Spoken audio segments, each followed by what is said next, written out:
Hello बच्चों, बहुत बहुत नमस्कार। स्वागत है सभी लोगों का आज के लेक्चर में। क्या मेरी आवाज आ रही है? क्या मैं दिखाई दे रहा हूं? जल्दी फटाफट से बता दो। भारी मात्रा में लोग जुड़ चुके हैं आज हमारे साथ। 13.5 करोड़ लोग जुड़े हुए हैं। खुशी, रूपम, रविकांत, महरीन, काजल, विकास, नादिया, राहुल, रविकांत, अनुराग, निधि, प्रियांशी, मुस्कान, फिजा, इंदिरा, नैन्सी, राधिका, पूजा, जीशान, सेजल, गौरव। नमस्ते भैया, कैसे हैं सभी लोग? सॉलिड स्टेट का लेक्चर नंबर 2 हमारा स्टार्ट होने जा रहा है। लास्ट टर्न के आप लोगों को होमवर्क दिए थे, आप लोगों ने कर लिए होंगे आई होप, और रिवाइज करके आए होंगे। करें फिर स्टार्ट? जल्दी से मुझे बता दो फटाफट से बेटे, बोलो। करें स्टार्ट? बताओ बताओ, क्या मैं स्टार्ट कर सकता हूं? चलिए, सवाल कर लिया आप लोगों ने, क्वेश्चन आप कर चुके हैं। तो आज का लेक्चर है हमारा टाइप्स ऑफ यूनिट सेल, हम पढ़ेंगे। ठीक है, बड़ा मजेदार सा आज का टॉपिक होने वाला है। टाइप्स ऑफ यूनिट सेल हम आज पढ़ने वाले हैं। ठीक है, लेकिन उसके पहले आपको मैंने कुछ होमवर्क दिए थे, जरा होमवर्क का डिस्कशन हो जाए। पहला सवाल आपके सामने यह था, आंसर जरा बता दो मेरे को, क्या था पहले सवाल का आंसर? क्या था? बोलो भाई, पहले सवाल का आंसर क्या था? Which of the following is not the characteristic of ionic solid? का क्या कैरेक्टरिस्टिक नहीं है? पहला ऑप्शन कह रहे हैं very low value of electrical conductivity in the molten state, brittle nature, very strong force of attraction, anisotropic in nature. फटाफट से मुझे इन चार ऑप्शन में से टिक करके बता दें क्या आंसर आने वाला है, फटाफट से। अरे देख के ही बन गए होंगे मालिक, सॉलिड स्टेट के आंसर ना ऐसे आते हैं। कैसे? ऐसे देखो और आंसर, देखो और आंसर बता दो जल्दी से क्या है। तो मेरे को इसका फर्स्ट आंसर लग रहा है, सही बात है। Very low value of electrical conductivity कह रहे हैं। मॉल्टन स्टेट में तो भैया अच्छी खासी कंडक्टिविटी होती है। मॉल्टन स्टेट और एक्वा सॉल्यूशन में बढ़िया कंडक्टिविटी दिखाता है due to movement of ions. पहला है इसका आंसर, देख लेते हैं जरा। बहुत बढ़िया, ऋषि, रोहित, परीक्ष, रितिका और तीर्थराज, वेरी गुड, बहुत बढ़िया बेटा, वेरी नाइस। अगला सवाल, graphite is good conductor of electricity due to? बताओ, graphite is good conductor of electricity due to, बोलो। चार ऑप्शन हैं आपके सामने। Ion, sorry, lone pair of electron, free valence electron, cation या एनायन? बताओ। अरे भाई बहुत आसान है, अरे बहुत आसान है, बहुत आसान। बताओ जरा, बोलो भाई, बहुत ही आसान है। अरे बोल दीजिए ना सर। जी हां, ग्रेफाइट अच्छा कंडक्टर क्यों है बताया था, due to movement of free electrons. B answer आ जाएगा आपका, बी आंसर आ जाएगा आपका। देखो, बी आंसर आ रहा है क्या सबका? आया बी आंसर? बड़ी ठंडी आ रही है आज, बहुत बढ़िया, वाह वाह वाह। चारू, सुजल, मिलिंद, ऋषि और सुस्मित, वेरी गुड बच्चे, वेरी नाइस। अगला सवाल, graphite can not be classified as? बताओ, conducting solid, network solid, covalent solid और आयनिक सॉलिड? बताओ फटाफट से बता दो। आगरा, बदलापुर, चेन्नई, ढोलकपुर। क्या ग्रेफाइट में कोई आयंस होते हैं? क्या ग्रेफाइट में कोई आयंस होते हैं? नहीं होते। हाँ, ग्रेफाइट नेटवर्क सॉलिड है और कोवेलेंट सॉलिड है, बिल्कुल सही बात है। ग्रेफाइट कंडक्टिंग भी है due to movement of free electrons, अभी पीछे वाला सवाल था। तो आई होप आप सभी लोगों के ये तीनों सवाल सही होंगे। तीनों सवाल के आंसर आप लोगों ने सही किए हैं, है ना? चलिए तो आगे बढ़ते हैं, आगे चलते हैं। Types of cubic unit cell पर चलते हैं। Types of cubic unit cell कौन कौन सी होती हैं? कौन कौन सी होती हैं? दो टाइप की क्यूबिक यूनिट सेल होती हैं। सर ये यूनिट सेल का मतलब क्या है? पहले तो अपन ये देखेंगे, है ना? पहले अपन ये देखेंगे यूनिट सेल का मतलब क्या है, फिर उसके बाद अपन इसको क्लासिफाई कर लेंगे। ठीक है, पहले अपन unit cell,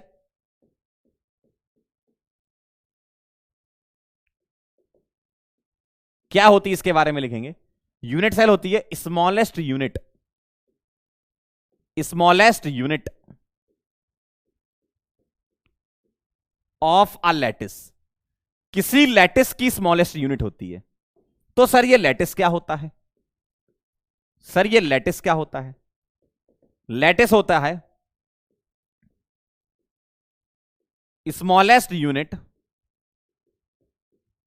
which can repeat itself over again and again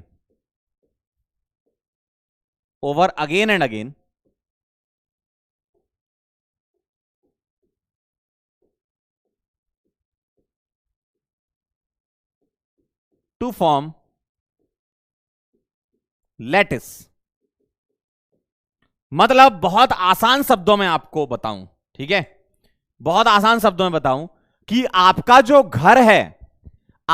घर है वो है लैटिस, और उस घर में जो कमरे हैं छोटे छोटे वो है यूनिट सेल।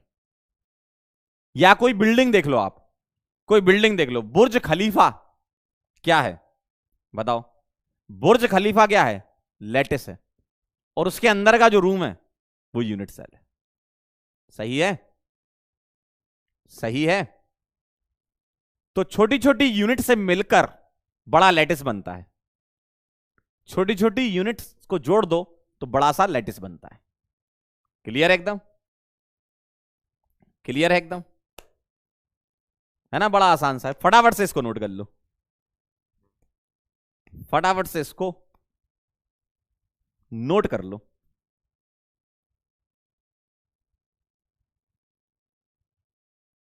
ठीक है, तो बड़ी बिल्डिंग जो होती है वो होता है क्या? लैटिस। और छोटी छोटी यूनिट सेल जो अपने आप को रिपीट करती हैं तो लैटिस बनाती हैं। ठीक है, छोटी छोटी यूनिट से मिलकर लैटिस बनता है। सही। चलें आगे, बड़ा आसान है एकदम। चलिए आगे चलते हैं। अब मैं आपको बताता हूं कि ये जो यूनिट सेल हैं वो हमारे सिलेबस में क्यूबिक यूनिट सेल हैं। ठीक है, हमारे सिलेबस में क्यूबिक यूनिट सेल हैं, बाकी और भी हैं, हेक्सागोनल वगैरह भी हैं, ऑर्थोरोम्बिक, मोनोक्लिनिक, ऐसे और भी हैं, लेकिन क्यूबिक यूनिट सेल 99% हमारे सवाल क्यूबिक यूनिट सेल के होते हैं। तो हमें क्यूबिक यूनिट सेल देखनी है कौन कौन सी होती हैं। तो मैं क्यूबिक यूनिट सेल आपको बता रहा हूं। एक होती है प्रिमिटिव,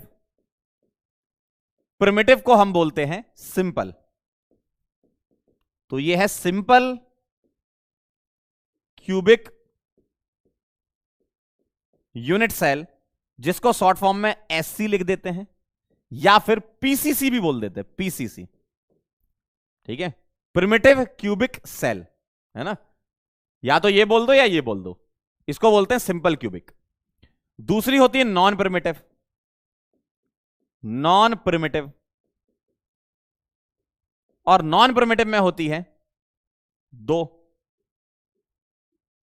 एक होती है बीसीसी और एक एफसीसी। बीसीसी का नाम है body centred cubic unit cell, और एफसीसी होती है फेस सेंटर। इसको हम डिटेल में समझेंगे, है ना, अभी तो मैं क्लासिफाई कर रहा हूं। Face centred cubic unit cell.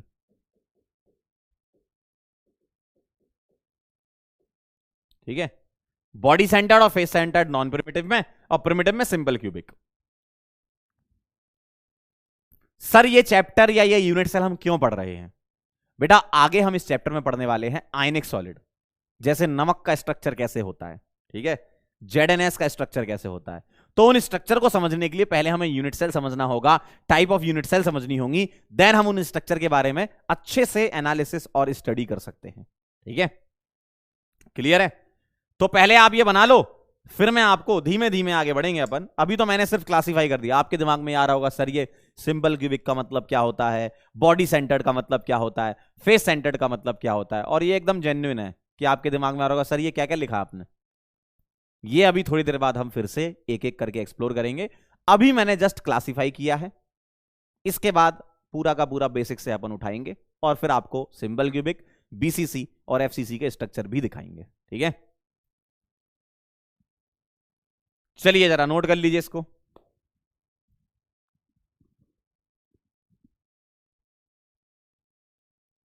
Note कर लीजिए इसको। एक कह रहा हम क्यों पढ़ रहे हैं, अभी बताया तो तुमको। हम इसलिए पढ़ रहे हैं ताकि आप किसी आयनिक कंपाउंड का स्ट्रक्चर पता कर पाओ, स्ट्रक्चर पता चल जाएगी तो लेटेस्ट एनर्जी पता कर सकते हो। लेटेस्ट एनर्जी पता चल जाएगी तो आप ये पता कर सकते हो कि वो पर्टिकुलर कंपाउंड सॉल्युबल है कि इनसॉल्युबल है, जिसका बहुत अच्छा खासा इंपॉर्टेंस है, जिसका अपने आप में एक अच्छा इंपॉर्टेंस है। कोई कंपाउंड ये पता चल जाए कि पानी में घुल रहा है कि नहीं घुल रहा है ना। Done done done done. ठीक है भाई। पीसीसी मतलब प्रिमिटिव क्यूबिक सेल, है ना। एक कह रहा है सर पीसीसी क्या, प्रिमिटिव क्यूबिक यूनिट सेल, है ना। ठीक है, प्रिमिटिव क्यूबिक यूनिट सेल है। अब आ जाओ थोड़ा सा मैथ्स हो जाए। भाई आपने बार बार वर्ड यूज किया cubic cubic cubic cubic cubic, तो आपको क्यूब तो पता होना चाहिए मालिक। आप ही ने बोला अभी क्यूब क्यूब, तो क्यूब के बारे में पता होना चाहिए। हाँ जी बिल्कुल पता होना चाहिए। आइए जरा क्यूब देख लेते क्या होता है। सभी बच्चों ने क्यूब अपनी जिंदगी में देख रखा है, ठीक है। कई लोगों की तो जिंदगी क्यूब हो चुकी है ना। तो क्यूब ऐसा दिखता है, देखा है क्यूब आपने कभी जीवन में? बड़ा मस्त दिखता है क्यूब, बड़ा मस्त दिखता है क्यूब, है ना।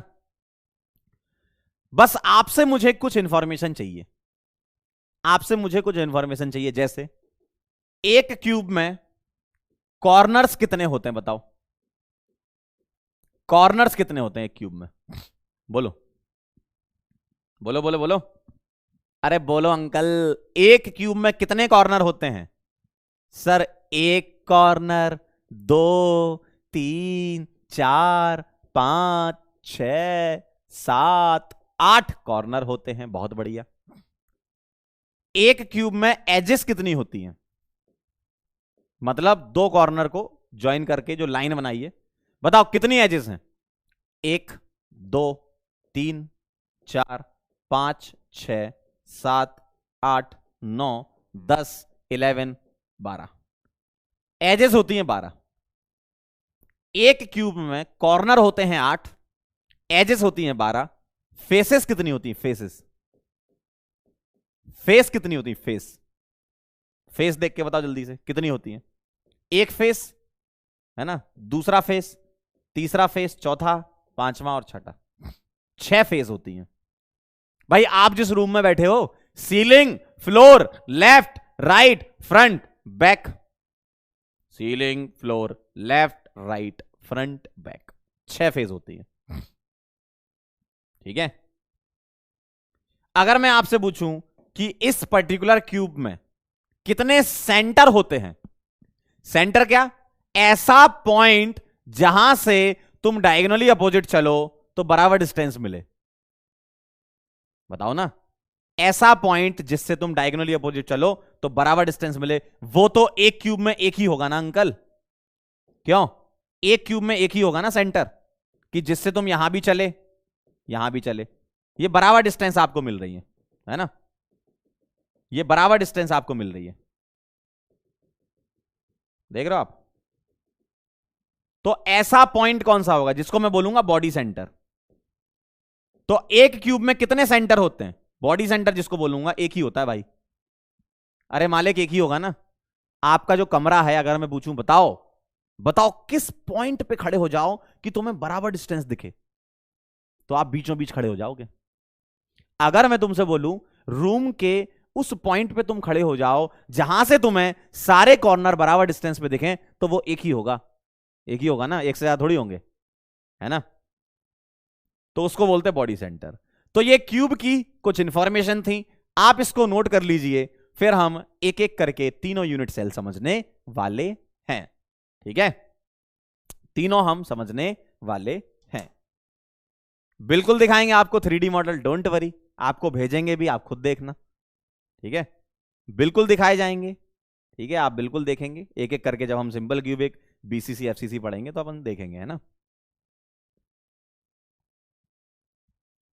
पहले आप इसको नोट कर लीजिए।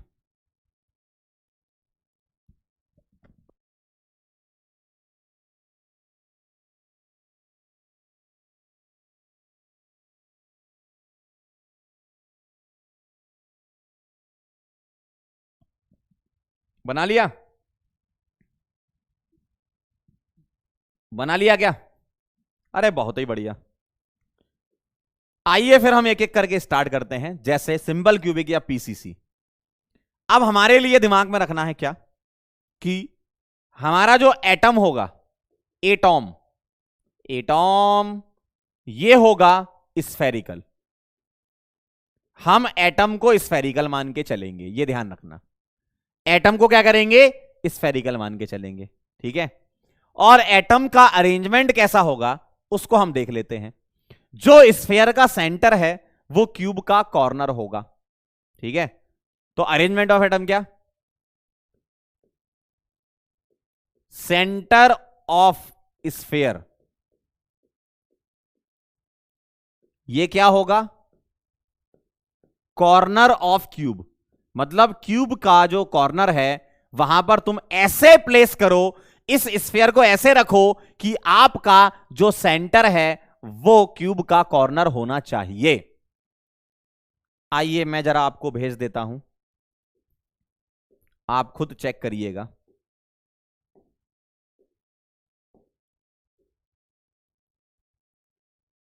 आप खुद चेक करिएगा।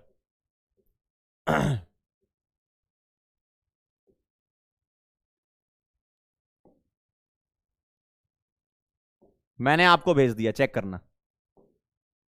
तो अरेंजमेंट कैसा है, ऐसा है, देखें जरा, बड़ा ध्यान से देख लें, बड़ा ध्यान से देख लें, ठीक है। बड़ा ध्यान से देखें क्या कह रहा है ये। आपके पास खुद आ चुका होगा ये मॉडल, आपके पास खुद आ चुका होगा ये। आप मुझे देखकर बताएं, आप इधर देखो, इधर देखो, इधर देखो। आप मुझे देखकर बताएं, आप मुझे देखकर बताएं कि यहां पर कितने एटम तुमने रखे, और ये स्फीयर रखे कैसे। ये सारे स्फीयर हैं, देखो ये सारे क्या हैं, स्फीयर हैं। आप देख लो खुद से, ये सारे क्या हैं, स्फीयर हैं। तो अगर मैं इन स्फीयर के सेंटर को ज्वाइन कर दूं तो एक क्यूब बनता हुआ नजर आएगा आपको, देखो। अगर मैं इन स्फीयर के सेंटर को ज्वाइन कर दूं तो आपको क्यूब बनता हुआ नजर आएगा। जिन लोगों के पास नहीं पहुंचा है पहुंच जाएगा। आप जरा यहां पर ध्यान दें, ठीक है। आप जरा यहां पर ध्यान दें, ठीक है। आपकी लाइब्रेरी में अपडेट है, हम आपको भिजवा देंगे। आप जरा ध्यान दें, फोकस करें जरा समझने पर, ठीक है। मैं घुमा रहा हूं, ठीक है। तुम घुमाओगे मैं घुमाऊंगा, बात बराबर है, तुम्हारे पास भी आ जाएगा। ध्यान से देखें जरा, फोकस करें समझने पर। तो ये क्या है, ये 8 एटम हैं जो कि 8 कॉर्नर पे रखे हुए हैं। मतलब अगर मैं इन एटम के कॉर्नर को ज्वाइन कर दूं तो क्यूब बनेगा, ठीक है। एक बच्चा कह रहा है रिफ्रेश कर लो तो आ जाएगा, देख लो, आप रिफ्रेश करके देख लो, आ जाएगा, है ना। रिफ्रेश कर लो, आ गया, बहुत बढ़िया। रिफ्रेश कर लो, आ जाएगा।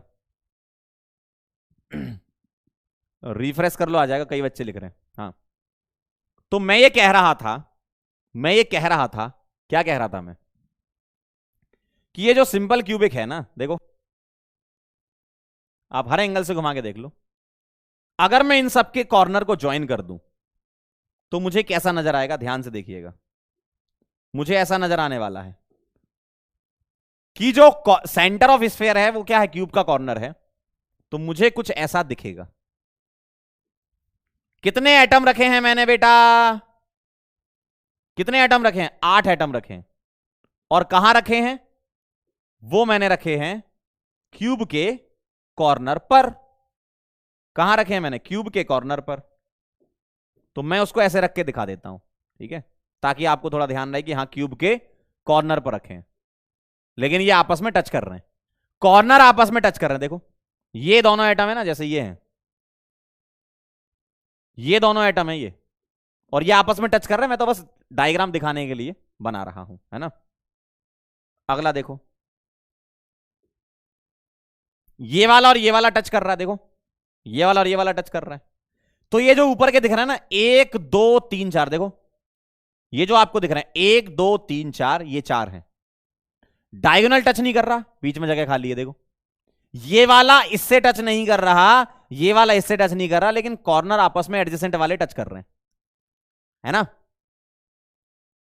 ठीक है, तो कॉर्नर आपस में टच कर रहे हैं एडजेसेंट वाले। तो ये इसको टच कर रहा है, ये इसको कर रहा है, ये वाला इसको नहीं कर रहा और ये वाला इसको नहीं कर रहा, डायगोनली टच नहीं कर रहे, एक एज पर टच कर रहे हैं। सिमिलरली ऐसा ही नीचे है कि ये कहां पर टच कर रहे हैं, ए डिस्टेंस पे टच कर रहे हैं। ए डिस्टेंस मतलब अगर मैं क्यूब की एज लेंथ को ए बोल दूं तो ये कहां टच कर रहे हैं, एज पर टच कर रहे हैं, डायगोनली टच नहीं कर रहे। ये नीचे वाले हैं, ये वाले, ये ठीक है, ऊपर वाले हैं ये, मतलब 4 एटम ऊपर रखें, 4 एटम नीचे रखें, ऐसे 4 ऊपर 4 नीचे। आप खुद घुमा के देख लो, ठीक है, ठीक है ना, ठीक है ना? तो डायग्राम जब बनाओगे तो ऐसे डायग्राम बनाना आप आपकी कॉपी में। ये तो 3D मॉडल है इसका कि ऐसा दिखता है, ये आप घुमा के देख लो, ठीक है, मैं घुमा देता हूं आपके लिए, देखो देखो, इधर से घुमा देता हूं, ये लोग नोट कर लो जो बच्चे नोट कर रहे हैं, देखो ये 8 एटम है, दिख रहे हैं आपको, और ये कहां रखे हैं, कॉर्नर्स पर क्यूब के, ठीक है ना, क्यूब के कॉर्नर्स पर रखें 8 एटम। क्लियर है एकदम, क्लियर है एकदम, समझे कहानी? बहुत बढ़िया।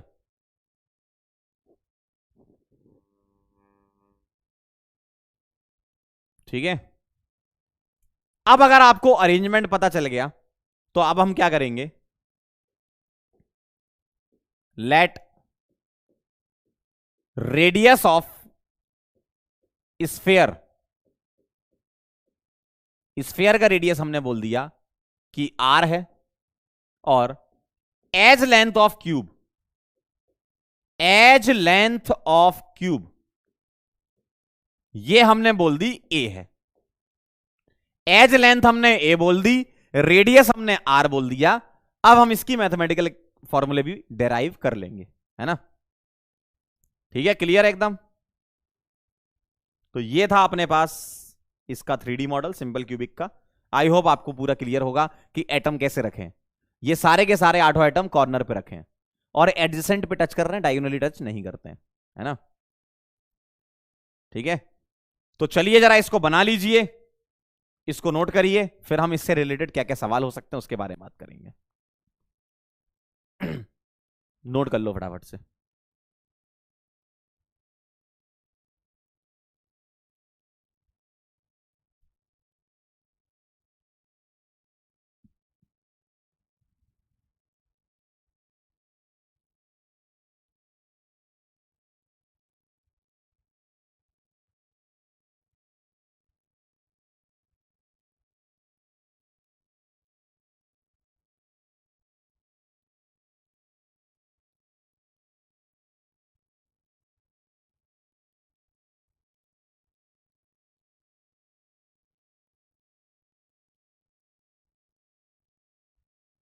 डन हो जाए तो बता देना।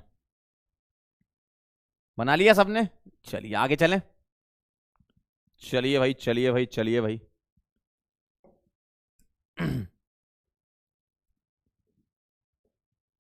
चलिए अब हमें क्या करना है, इससे रिलेटेड पॉइंट्स हम लिख रहे हैं। पहला हमने अरेंजमेंट देख लिया क्या है। सेकंड जेड इफेक्टिव बोलते हैं इसको। जेफ क्या है, जेफ को बोलते हैं जेड इफेक्टिव। सर ये जेड इफेक्टिव क्या होता है? ये पीरियोडिक टेबल वाला जेड इफेक्टिव नहीं है। जेड इफेक्टिव का मतलब होता है कि effective number of atoms, effective number of atoms per unit cell, मतलब एक यूनिट सेल में कितने इफेक्टिव नंबर ऑफ एटम्स आ रहे हैं ये चाहिए। जेड इफेक्टिव को रैंक भी बोलते हैं, रैंक ऑफ यूनिट सेल या जेड इफेक्टिव, उसका मतलब होता है effective number of atom per unit cell. ये वो वाला इफेक्टिव नहीं है सील्डिंग वाला, जेड माइनस सिग्मा नहीं है ये, है ना, ये सॉलिड स्टेट वाला है। ठीक है सर, कैसे निकालेंगे? कैसे निकालेंगे? जेड इफेक्टिव निकालते हैं हम। उसके लिए तुम्हें कुछ बातें पता होनी चाहिए। यहां लिख देता हूं, यहां कुछ बातें लिख देता हूं। क्या? यहां लिख रहा हूं कंट्रीब्यूशन ऑफ कॉर्नर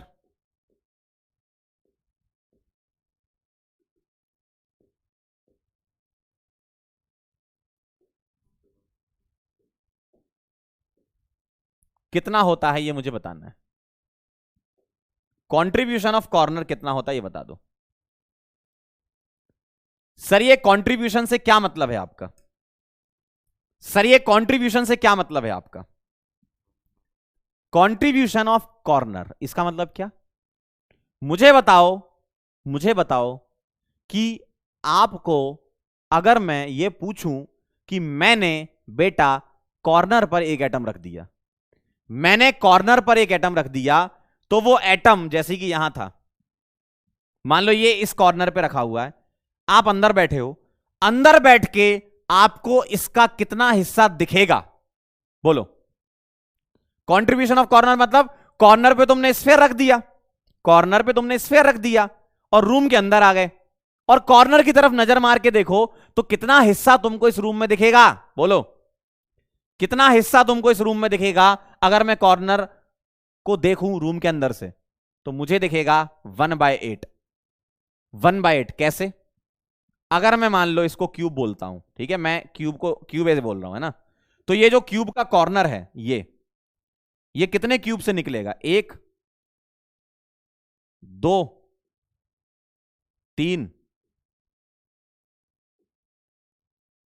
4 और 4 क्यूब ऊपर होंगे। 1 2 3 4। मतलब यहां जो एटम रखा है, यहां जो एटम रखा है ये तो कॉर्नर है, और ये कॉर्नर इन 8 रूम के लिए सेम है, यानी कि एक रूम में 1/8 आएगा, इधर वाले में भी 1/8 दिखेगा, हर एक रूम में 1/8 दिखने वाला है, हर एक रूम में 1/8 दिखने वाला है। तो एक कॉर्नर का कंट्रीब्यूशन कितना आएगा? अगर मैं इस कमरे में खड़ा हूं और मुझे सामने कॉर्नर दिख रहा है, अगर मैं वहां स्पेयर रख दूं तो मुझे सिर्फ 1/8 हिस्सा दिखेगा। बात सही है? तो मुझे दिखेगा 1/8 हिस्सा, 1/8 दिखेगा। और ऐसे कितने कॉर्नर हैं? मुझे 1/8 दिख रहा है, लेकिन मैं एक कॉर्नर की तरफ देखूंगा तो 1/8 दिखेगा, दूसरे कॉर्नर पे देखूंगा तो 1/8 दिखेगा, तीसरे पे 1/8, चौथे पे 1/8, पांचवें पे 1/8, सिक्स पर 1/8, 7 पे 1/8 और 8 पे 1/8, यानी कि 8 कॉर्नर ऐसे होंगे, यानी कि Z इफेक्टिव कितना दिखेगा? 1। मैं अगर 1/8 हिस्से को जोड़ दूं तो मुझे एक स्फीयर बनता हुआ नजर आएगा। सही बात है ना? तुम खुद सोच लो, तुम खुद फैसला करो। अगर मैं एक कॉर्नर पर एक स्फीयर रखता हूं तो वो कॉर्नर कितने रूम से पास होगा? तुम अपने घर में ही देख लो, अगर वो कॉर्नर है तो वो कितने रूम से पास होगा? एक तो ये वाला रूम, इसके पास वाला रूम, इन दोनों के पास में 2, टोटल 4 नीचे हो गए, 4 ऊपर हो गए, वही बनाया था मैंने, 4 नीचे 4 ऊपर, यानी कि 1/8 इंटू 8 1 कॉन्ट्रीब्यूशन आएगा। मैंने आपको अभी 3D मॉडल दिखाया था, देखो जरा, गौर से देखो जरा, आप खुद से देख सकते हो, देखो। अगर मैं आपसे बोलूं ये जो 8 एटम थे ना, देख लो आप गौर से, ये जो 8 एटम थे, अगर मैं यहां खड़ा हूं अंदर, देखो, अगर मैं अंदर खड़ा हूं, ध्यान से देखो, अगर मैं अंदर खड़ा हूं तो अंदर मुझे कितना दिखेगा? इसका 1/8 हिस्सा दिखेगा, इसका क्यों?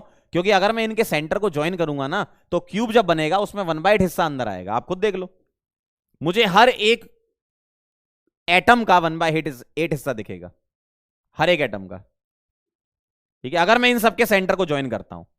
क्यों? सेंटर को ज्वाइन करोगे तो क्यूब बन जाएगा और 1/8 हिस्सा में अंदर दिखेगा, है ना? चलिए भाई, तो ये था जेड इफेक्टिव या रैंक। चलें आगे? क्यों भाई, चला जाए? थोड़ा सा दिमाग लगा लो। चला जाए। चलिए ये हो गया तीसरा पॉइंट। तीसरा पॉइंट है कोऑर्डिनेशन नंबर या नियरेस्ट नेबर। इसका मतलब क्या है?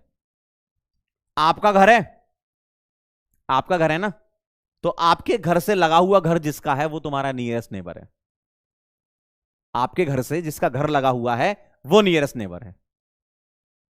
आपका घर देखा आपने, घर में बैठे हो, आपके घर से जो पास वाला घर लगा है वो नियरेस्ट नेबर है आपका। यानी कि आपका घर और पास वाले का घर टच करता है। आपका घर और आपके पास वाले के घर की दीवार कॉमन होती है, तो वो तुम्हारा नियरेस्ट नेबर है।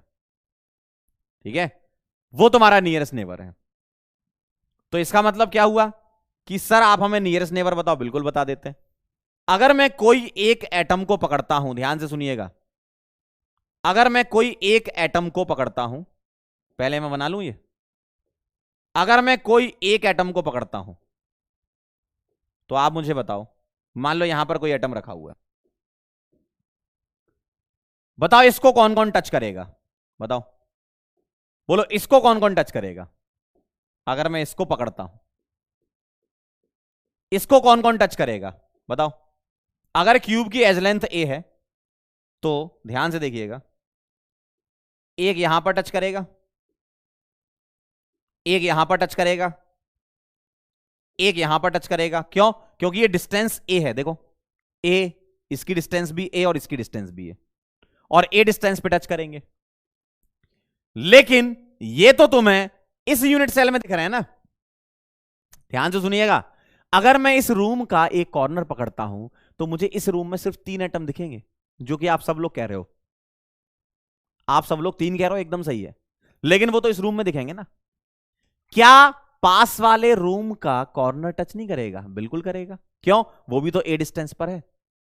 हमें तो किसी एक एटम को पकड़ना है और पूरा लैटिस सोचना है कि उस पर्टिकुलर लैटिस में क्या हो रहा है। हम तो इस कमरे में बैठे हैं और हम इस कमरे के हिसाब से आंसर कर रहे हैं, गलत हो जाएगा। जब तुम उस एटम को देखोगे, कॉर्नर वाले को, जब तुम अपनी जिंदगी में उस कॉर्नर वाले को देखोगे तो वो ए डिस्टेंस पर उस वाले रूम में भी तो टच कर रहा होगा। देखो जरा कौन कौन से, देखना जरा। इधर इसके देखो, इस वाले के अपोजिट इधर, भाई यहां भी तो रूम होगा, भाई रूम तो बहुत सारे हैं, पूरा लैटिस है। तो इसके अपोजिट इधर ए डिस्टेंस पर आपको आपको एक एटम और मिलेगा, तो 4 हो गए। 4 हो गए भाई, है ना। इसके अपोजिट आपको ऊपर एक एटम और मिलेगा, और इसके अपोजिट आपको इधर एक एटम और मिलेगा। और ये डिस्टेंस क्या है? ए, ये ए। यानी कि इसके अपोजिट इधर, इसके अपोजिट इधर और इसके अपोजिट इधर, ए डिस्टेंस पे ये भी तो टच कर रहे होंगे। हमने तो यूनिट सेल निकाली है ना बाहर, है तो अपने आप में पूरा साम्राज्य, पूरा लैटिस है। उस लैटिस में से हमने बस एक यूनिट सेल निकाल ली समझने के लिए। इसका मतलब थोड़ी कि यूनिट सेल अलग ही होती है, होता पूरा लैटिस है। उस लैटिस में यूनिट सेल समझ रहे हैं हम। अब लैटिस बनाएंगे तो बहुत बड़ा बनेगा, डरावना दिखेगा, इसलिए हम यूनिट सेल को पकड़ के सोच लेते हैं, है ना। तो टोटल कितने हो गए? 1 2 3 4 5 6। तो कोऑर्डिनेशन नंबर या नियरेस्ट नेबर कितने होते हैं? 6। कोऑर्डिनेशन नंबर या नियरेस्ट नेबर होते हैं 6 सिंपल क्यूबिक में। तो अभी तक हमने 2 पॉइंट डिस्कस करे। पहला, जेड इफेक्टिव 1 होता है, कोऑर्डिनेशन नंबर 6 होता है। आप उससे भी देख लो, आपके सामने मैंने मॉडल जो भेजा है, मैं उसको यहां से भी दिखा देता हूं, ध्यान से देखो जरा। अगर तुम इसमें भी सोचोगे तब भी सही है। देखो, आओ जरा देखो, तुम इससे सोच लो, तुम इससे सोच लो, देखना जरा। ये जो एटम है इसकी मुझे कोऑर्डिनेशन नंबर निकालनी है, तो इसको कौन टच कर रहा है? ये वाला, है ना। इसको कौन टच कर रहा है? ये वाला। पेन चलता है इसमें?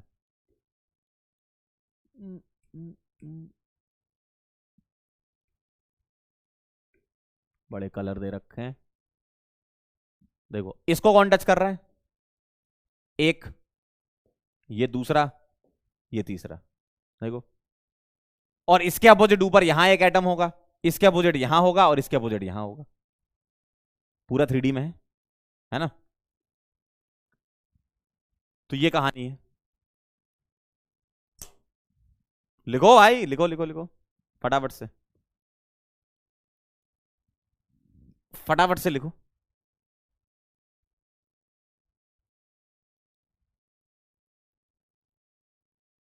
एक कह रहा कलर इज नॉट विजिबल, तो क्या दिमाग भी तुमने विजिबल कर इनविजिबल कर लिया क्या?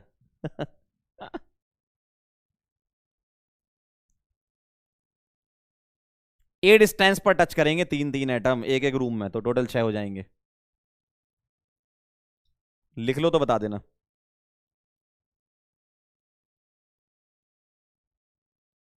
हो गया?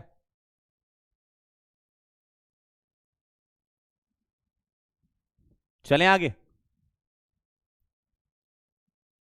हम्म, चलिए भाई, तो ये हो गया अपना पॉइंट नंबर 3। पॉइंट नंबर 3, अगला चलते हैं। अब मुझे निकालना है पैकिंग फ्रैक्शन या पैकिंग एफिशिएंसी। सर इसका मतलब क्या होता है? डेफिनेशन लिखेंगे। डेफिनेशन क्या है? The space, the space occupied by the atoms, the space occupied by the atoms। तो एटम कितना स्पेस ऑक्यूपाई करेंगे उसको हम बोलते हैं क्या? पैकिंग एफिशिएंसी या पैकिंग फ्रैक्शन। सर इसका मतलब क्या है? भाई आपने अभी यूनिट सेल देखी, जैसे मैं इस रूम में हूं, तो इस रूम में मैंने एटम रखे, तो एटम रखने पर काफी हिस्सा खाली भी तो होगा, तो वो खाली हिस्सा हटा दो, भरा हुआ हिस्सा देख लो कि कितना स्पेस ऑक्यूपाई कर रहे हैं। जैसे मान लो मेरे पास एक रूम है, ठीक है, मैंने इस रूम के आधे हिस्से में बहुत सारा सामान भर दिया, ठीक है, और दीवार बनवा दी, पैक कर दिया उसको। ठीक है, मैंने इस रूम के आधे हिस्से में सामान वामान भर दिया, ठीक है, दीवार बना दी, पैक कर दिया, हटाओ। तो मेरे पास आधा हिस्सा खाली है, आधा हिस्सा भरा है, तो 50% एफिशिएंसी हो गई, है ना। तो वही कहानी यहां पर है कि कितना हिस्सा एटम का ऑक्यूपाई होगा, इसका सिंपल सा फॉर्मूला भी होता है क्या, कि percentage packing fraction is equal to percentage PF, है ना। पैकिंग फ्रैक्शन को हम बोलते हैं पीएफ या फिर पीई, पैकिंग एफिशिएंसी या पैकिंग फ्रैक्शन। तो percentage packing fraction is equal to Z effective into volume of atom, और एटम होता है spherical, upon volume of unit cell, और यूनिट सेल होती क्यूबिक, इनटू 100। सही बात है, फॉर्मूला भी यही होना चाहिए। सर क्यों होना चाहिए फॉर्मूला? अरे भैया, परसेंटेज पैकिंग फ्रैक्शन का मतलब कितना हिस्सा या कितना स्पेस ऑक्यूपाई किया है, कितना हिस्सा या कितना स्पेस ऑक्यूपाई किया है। तो क्यूब का इस रूम का वॉल्यूम कितना है, जिस रूम में आप बैठे उसका वॉल्यूम कितना है, वो पता कर लो, और एटम ने कितना ऑक्यूपाई कर रखा है वो पता कर लो, डिवाइड कर दो, परसेंटेज आ जाएगा। भाई मान लो मेरा रूम जो है वो 100 लीटर का है, लेकिन हमने सिर्फ 20 लीटर में ही सामान रखा हुआ है, तो 20/100 हो जाएगा, है ना। तो ये है percentage packing fraction, Z effective into volume of atom upon volume of unit cell into 100। अब इसको हम सॉल्व करेंगे। जेड इफेक्टिव तुम्हें पता है कि ऐसे कितने एटम है जो रूम के अंदर है इफेक्टिवली, वन वाइड हर एक कॉर्नर का था, तो टोटल 1 हो गए। वॉल्यूम ऑफ एटम हो गया 4/3 पाई आर क्यूब, और यूनिट सेल का वॉल्यूम होता है ए क्यूब, क्योंकि क्यूबिकल यूनिट सेल है ना। पहले इसको नोट कर लो फॉर्मूले को, फिर मैं आपको सॉल्व करके दिखाता हूं, है ना। पहले इसको नोट कर लो, फिर मैं सॉल्व करके दिखाता हूं।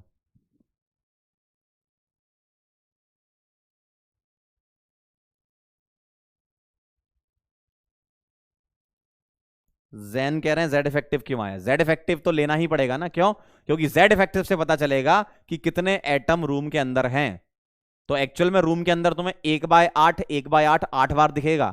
तो अगर तुमसे कोई पूछे बताओ टोटल कितने एटम है, तो आप 1/8 को 8 बार जोड़ दोगे या मल्टीप्लाई कर दो, तो 1/8 इंटू 1 एटम होगा ना, अगर तुम उन 1/8 हिस्सों को जोड़ोगे तो।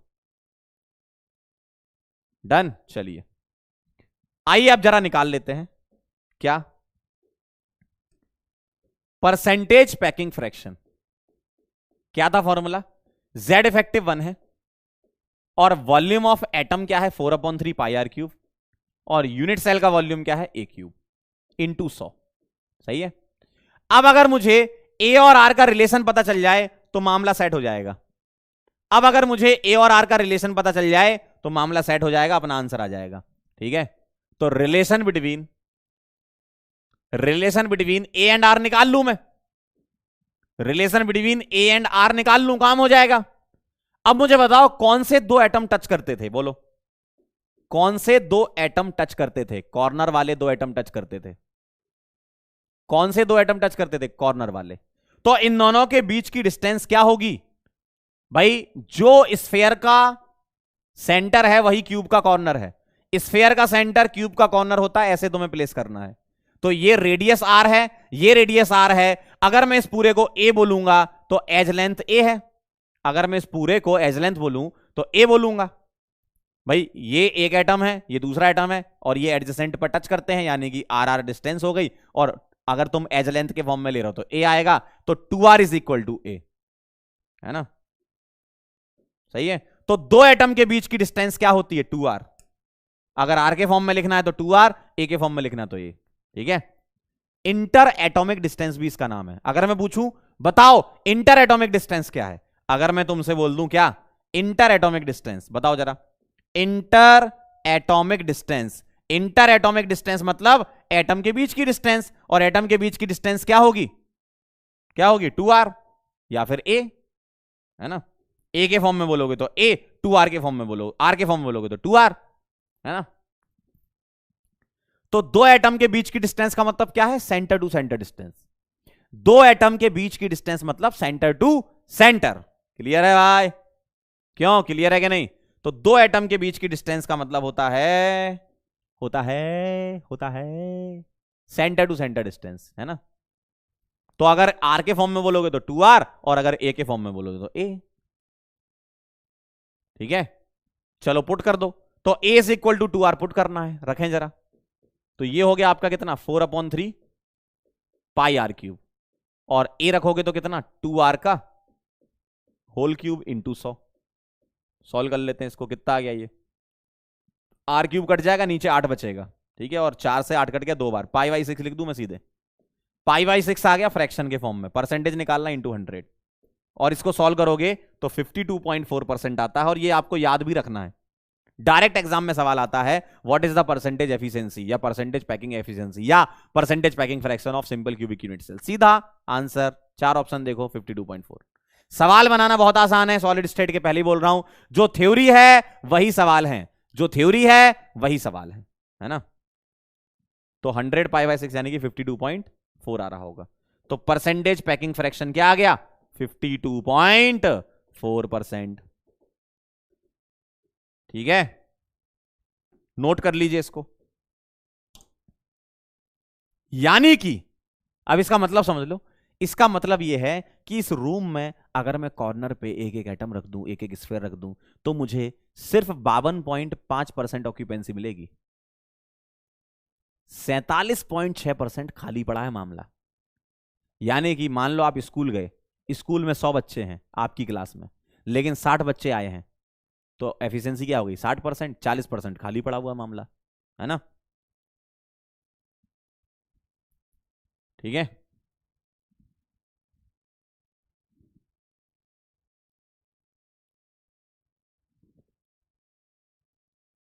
ठीक है,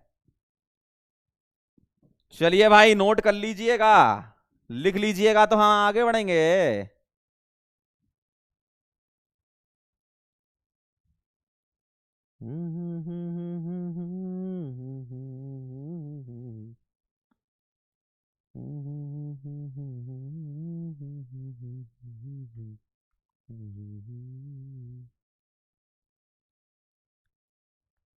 डन है,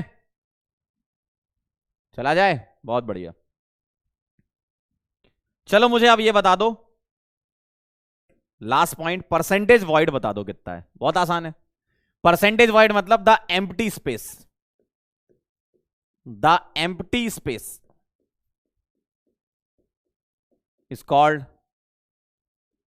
void। तो अगर तुम्हें परसेंटेज में निकालना है तो अभी तुमने लिखा परसेंटेज वाइड लिखूंगा, परसेंटेज 100 के रेस्पेक्ट में होता है, तो 100 में से अगर मैं माइनस कर दूं परसेंटेज पैकिंग फ्रैक्शन, तो 100 माइनस 52.4 यानी कि 47.6 आएगा परसेंटेज वाइड ऑफ क्या क्या क्यूबिक यूनिट सेल। कौन सी वाली? प्रिमिटिव। कौन सी वाली? सिंपल। ठीक है, अब एक बार फाइनल हम डायग्राम देखेंगे जिससे आपको थोड़ा और चमकता हुआ दिखेगा।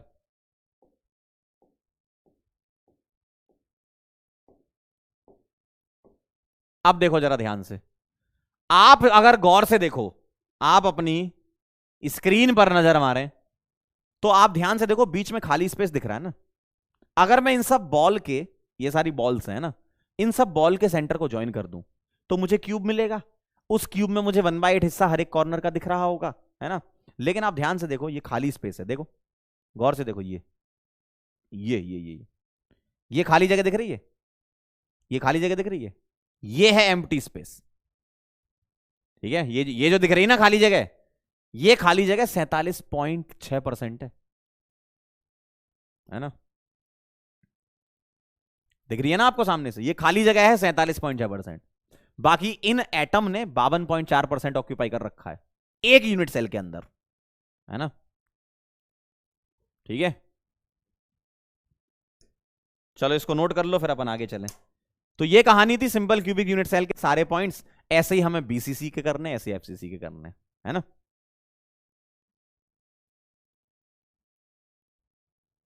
चलो लिख लो तो बता देना।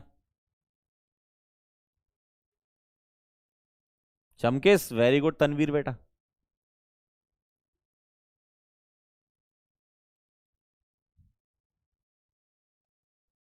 लिख लिया चमकेश, ठीक अच्छे।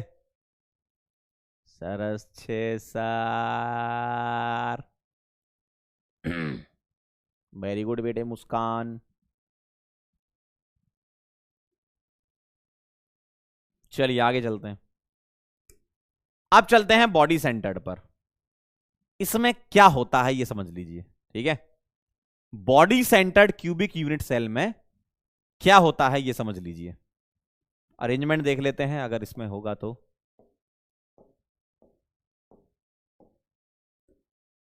हम्म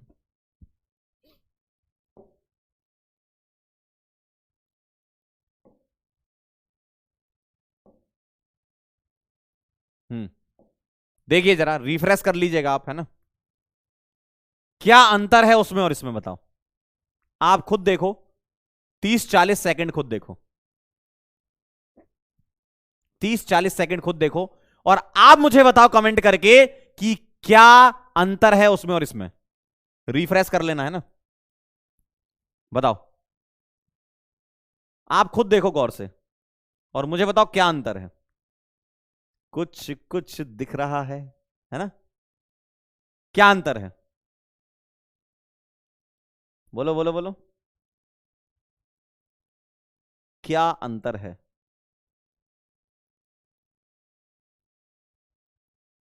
बताओ जरा कमेंट करके बताओ। हाँ बहुत सही, बीच में एक एटम और आ गया है। जो बच्चे कह रहे हैं कि एम्प्टी स्पेस नहीं है, उनका सोचना गलत है। बीच में एटम आया है तो उसने पूरा एम्प्टी स्पेस नहीं पकड़ लिया। बीच में जो एटम है ना, उसने पूरा एम्प्टी स्पेस नहीं पकड़ा। अभी मैं बात करूंगा उसके बारे में। अभी हम ये अरेंजमेंट के बारे में बात करेंगे। क्या बताओ क्या हुआ, क्या हुआ, जल्दी बता दो। बीच में एक एटम आ गया है, और गौर से देखो, और गौर से देखो। आप जरा ध्यान से देखो, सामने से देखना जरा। हाँ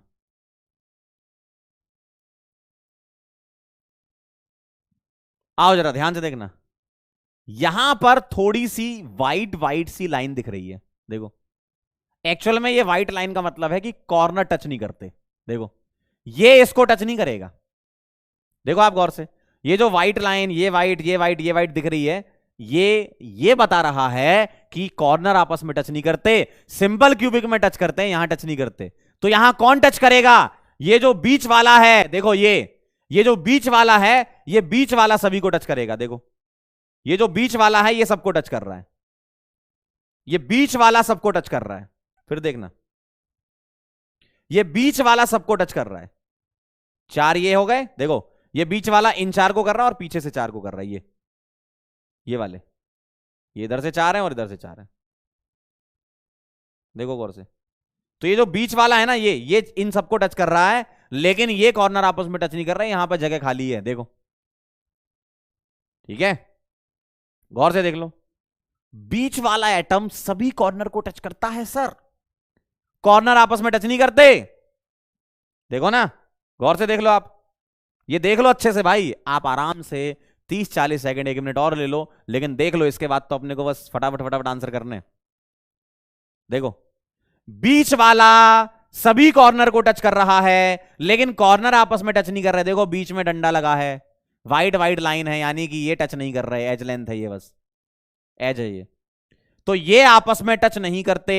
बीच वाला 4 एटम ऊपर और ये जो 4 एटम नीचे हैं ये वाले, देखो ये 8 एटम को टच कर रहा है। Got it? ठीक है, आ जाओ। अब मैं अरेंजमेंट बनाऊंगा, कैसा दिखेगा। अब मैं अरेंजमेंट दिखा रहा हूं आपको।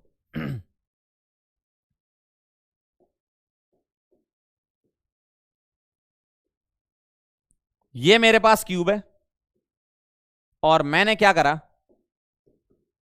कॉर्नर पर एटम रखे हैं, लेकिन ये आपस में टच नहीं कर रहे सर। ये जो कॉर्नर पे एटम रखे हैं ना, ये आपस में टच नहीं कर रहे, कॉर्नर वाले आपस में टच नहीं कर रहे हैं। कौन टच कर रहा है? ये जो बीच वाला है ना, बीच वाला, ये तो डायग्राम हम ऐसा बना रहे हैं, आपको दिख रहा होगा सर ये तो बहुत दूर बना दिया। एक्चुअल में दूर नहीं होते, वो पास में ही होते, बस वो समझाने के लिए अपन ऐसे बनाते हैं, है ना।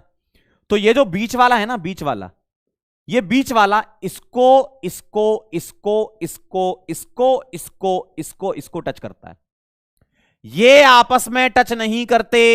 सिंपल क्यूबिक और बीसीसी में यही अंतर है, सिंपल क्यूबिक में आपस में टच करते हैं ए डिस्टेंस पर, यहां टच नहीं करते। यहां बीच वाला इन सभी 8 कॉर्नर को टच करता है। क्लियर है?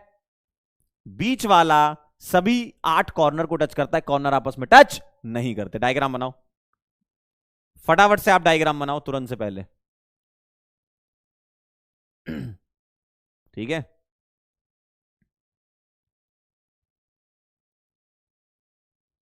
ठीक। और यहां मैं लिख देता हूं कहां कहां प्लेसमेंट किया है। सेंटर ऑफ स्फीयर है ना, जो स्फीयर का सेंटर है वो कॉर्नर ऑफ क्यूब है, एक ये अरेंजमेंट है। और दूसरा सेंटर ऑफ स्फीयर, ये कहां रखा है हमने, एक एडिशनल रखा है यहां पे, क्या? Body centre of cube, body centre of cube ये रखा है। और हमने मान लिया late radius of atom, radius of sphere, sphere लिखा था ना पीछे, मतलब वही रिपीट कर लें अपन जो जो लिखा अपन ने। हाँ, रेडियस ऑफ स्फीयर है ना, स्फीयर मतलब एटम ही है ना। ये हमने आर ले लिया और एज लेंथ हमने ए मान लिया। क्यूब है ना, क्यूब है तो क्यूब की एज लेंथ ले ली, क्या ये? ठीक है, फटाफट से नोट कर लो इसको। तो सेंटर ऑफ स्फीयर क्या है? कॉर्नर ऑफ क्यूब है, और साथ में सेंटर ऑफ स्फीयर एक और है, बॉडी सेंटर ऑफ क्यूब। मतलब 8 एटम कॉर्नर पे और एक एटम बॉडी सेंटर, यानी कि पिछले वाले में तुमने 8 एटम प्लेस किए थे सिंपल क्यूबिक में, यहां पर तुमने 9 एटम प्लेस किए हैं। अब उसमें से देख लेंगे इफेक्टिवली कितना आ रहा है, लेकिन एटम कितने प्लेस किए हैं? सिंपल क्यूबिक में 8 प्लेस किए थे, यहां पर आपने 9 किए हैं, 8 कॉर्नर पे, एक बॉडी सेंटर पे। सिंपल क्यूबिक में कॉर्नर आपस में टच करते हैं, बीसीसी में कॉर्नर आपस में टच नहीं करते, बॉडी सेंटर वाला सभी कॉर्नर को टच करता है। ठीक है, ठीक है भाई।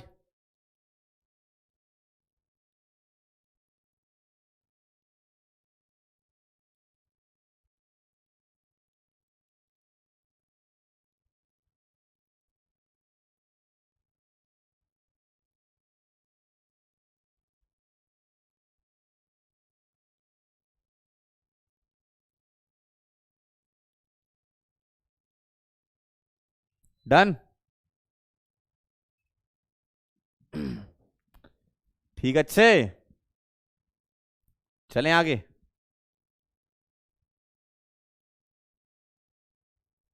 चलिए जेड इफेक्टिव या रैंक निकाल के बता दीजिए। जेड इफेक्टिव या रैंक, बस यहां पर हमें क्या करना है, कंट्रीब्यूशन लिख लो जरा। क्या कंट्रीब्यूशन ऑफ कॉर्नर कितना होता है बताओ, ये तो हमने सीख लिया। कंट्रीब्यूशन ऑफ कॉर्नर कितना था, 1/8। अब यहां एक और आ गया, क्या, बॉडी सेंटर। अब मुझे बताओ बॉडी सेंटर का कंट्रीब्यूशन कितना है। मान लो मैंने इस रूम के बीचों बीच यहां पर इस जगह पर मैंने एक एटम रख दिया, तो वो तो इस रूम के अंदर ही होगा ना, बाहर तो जाएगा नहीं, वो तो इस रूम के अंदर ही होगा ना। तो रूम के अंदर यानी कि बॉडी सेंटर का पूरा कंट्रीब्यूशन होता है। कॉर्नर का तो 1/8 दिखता है, क्यों, क्योंकि कॉर्नर किसी और रूम के लिए भी तो कॉमन है, कॉमन साइंस है भाई। आप जिस कमरे में बैठे हो आप उसके कॉर्नर की तरफ देखो, देखो देखो जल्दी, जिस रूम में बैठे हो उसके कॉर्नर की तरफ देखो, वो कॉर्नर आपके रूम का ही कॉर्नर नहीं है, वो पास वाले रूम का भी कॉर्नर है। लेकिन बॉडी सेंटर तो हर एक रूम का अपना अपना होगा, है ना। तो जेड इफेक्टिव कितना आ गया, फटाफट से बता दो। 8 कॉर्नर थे, सबका कंट्रीब्यूशन 1/8 था, और पूरा का पूरा बॉडी सेंटर यानी कि 1 + 1 यानी कि 2। तो जेड इफेक्टिव आपका आ चुका है 2। क्या आ चुका है, 2 2 2 2। ठीक है, तो 1/8 + 1 यानी 1/8 × 8 + 1 यानी कि 1 + 1। क्या बात है, ठीक है। ये कह रहा मैं टेरेस पे हूं, बेटा उसी टेरेस पे ना हवा चल रही है, नीचे उतर जाओ। चलें आगे, चला जाए।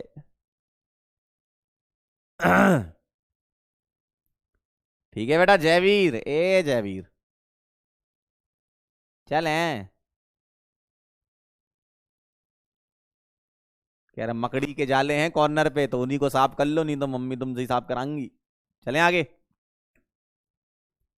अब क्या निकाला था हमने, पीछे से ही कॉमन कॉमन पॉइंट उठा रहे हैं अपन, तीसरा कोऑर्डिनेशन नंबर। हाँ चलिए बताइए कोऑर्डिनेशन नंबर।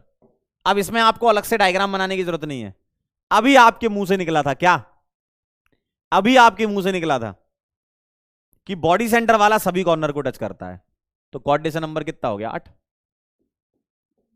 इसमें कुछ करने की जरूरत ही नहीं है भाई, बॉडी सेंटर जो बीच में था वो सभी कॉर्नर को टच कर रहा था। ये तो बड़ा आसान है, बीच वाले को पकड़ो, तो बॉडी सेंटर सभी कॉर्नर को टच कर रहा है। कितने कॉर्नर है, 8, 8 को टच करेगा, इसमें क्या सोचना ज्यादा, है ना। इसमें क्या ज्यादा सोचोगे, बॉडी सेंटर सबको टच कर रहा था, देखो अभी आप ही ने तो बोला कि ये वाला इन सबको टच कर रहा है, तो 8 हो गए ना, देखो 1 2 3 4 5 6 7 8, देख लो आप, सही है ना। इससे आसान क्या होगा, बॉडी सेंटर की कोऑर्डिनेशन नंबर निकाला तो बहुत आसान है। बीच वाला सभी कॉर्नर को टच कर रहा है जहां पे मकड़ी के जाले लगे हैं, ठीक है। हाँ, अगला है पैकिंग फ्रैक्शन या एफिशिएंसी। फॉर्मूला पता ही है आपको, क्या, percentage packing fraction is equal to Z effective into volume of atom divided by volume of unit cell. जी सर, हमको पता है सर। तो बस क्या करना है आपको, आपको पुट करना है जेड इफेक्टिव टू, एटम का वॉल्यूम तो होता है 4/3 πr³, और एज लेंथ, मतलब एज लेंथ ए है तो क्यूब का वॉल्यूम a³ × 100, और ए और आर का रिलेशन लिख लेंगे यहां पे, क्या, यहां लिखेंगे relation, relation between A and are.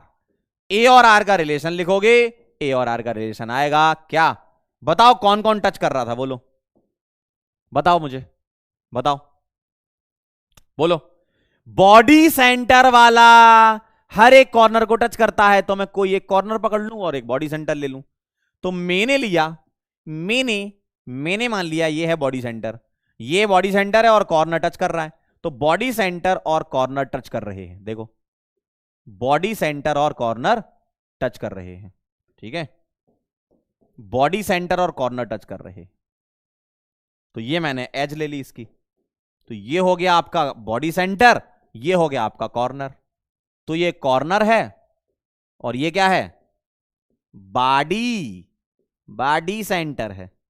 अगर मैं आर के फॉर्म में लिखूंगा तो रेडियस आर आर, और अगर मैं इसको निकालूं तो ये कितना आएगा बताओ।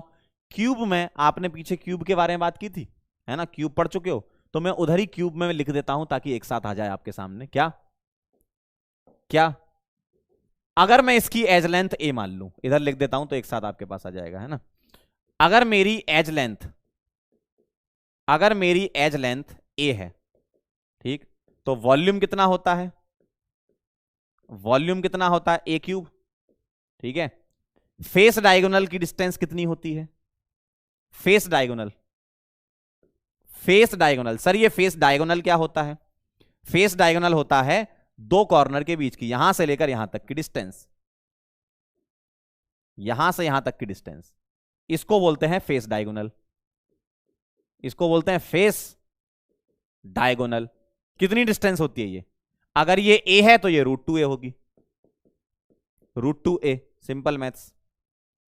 बॉडी डायगोनल बता दो कितना होगा। सर ये बॉडी डायगोनल क्या होता है, बॉडी डायगोनल बता देता हूं मैं, बॉडी डायगोनल ये है,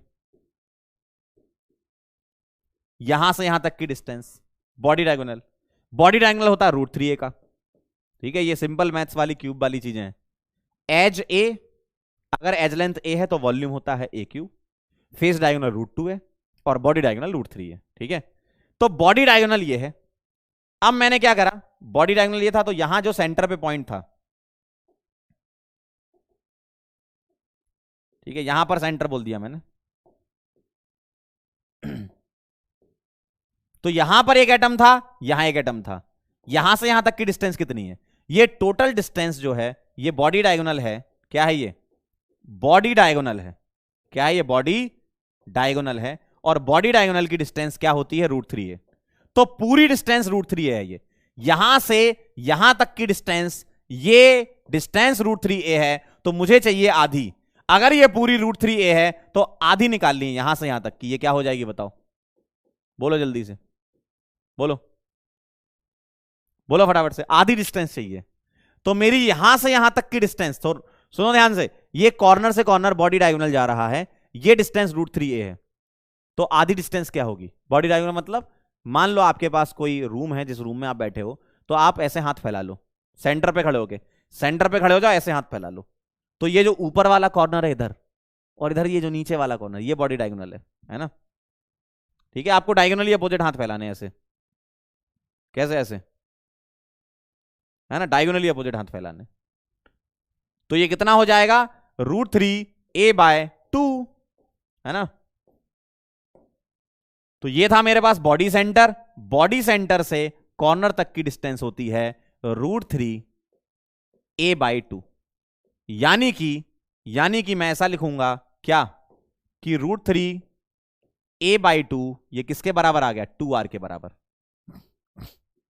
है ना। तो 2r बराबर √3a/2, या मैं ऐसे बोल सकता हूं, और inter atomic distance, inter atomic distance, inter atomic distance ये होता है √3a/2 या 2r, आर के फॉर्म में 2r बोल रहे हो इसको, इंटर एटॉमिक डिस्टेंस को, और ए के फॉर्म में √3a/2, ठीक है। चलो पुट कर दो जरा। अब अगर मैं इधर पुट करूं तो मैं अगले वाली स्लाइड में पुट करूंगा, पहले आप ये बना लो, ये नोट कर लो, बस यहां ए को पुट करना है। ए कितना निकल के आएगा, यहां से 2 को यहां ले जाओ, 4r/√3 पुट कर देंगे, ठीक है। चलो पहले ये नोट कर लो फटाक से।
लिख लो तो बता देना।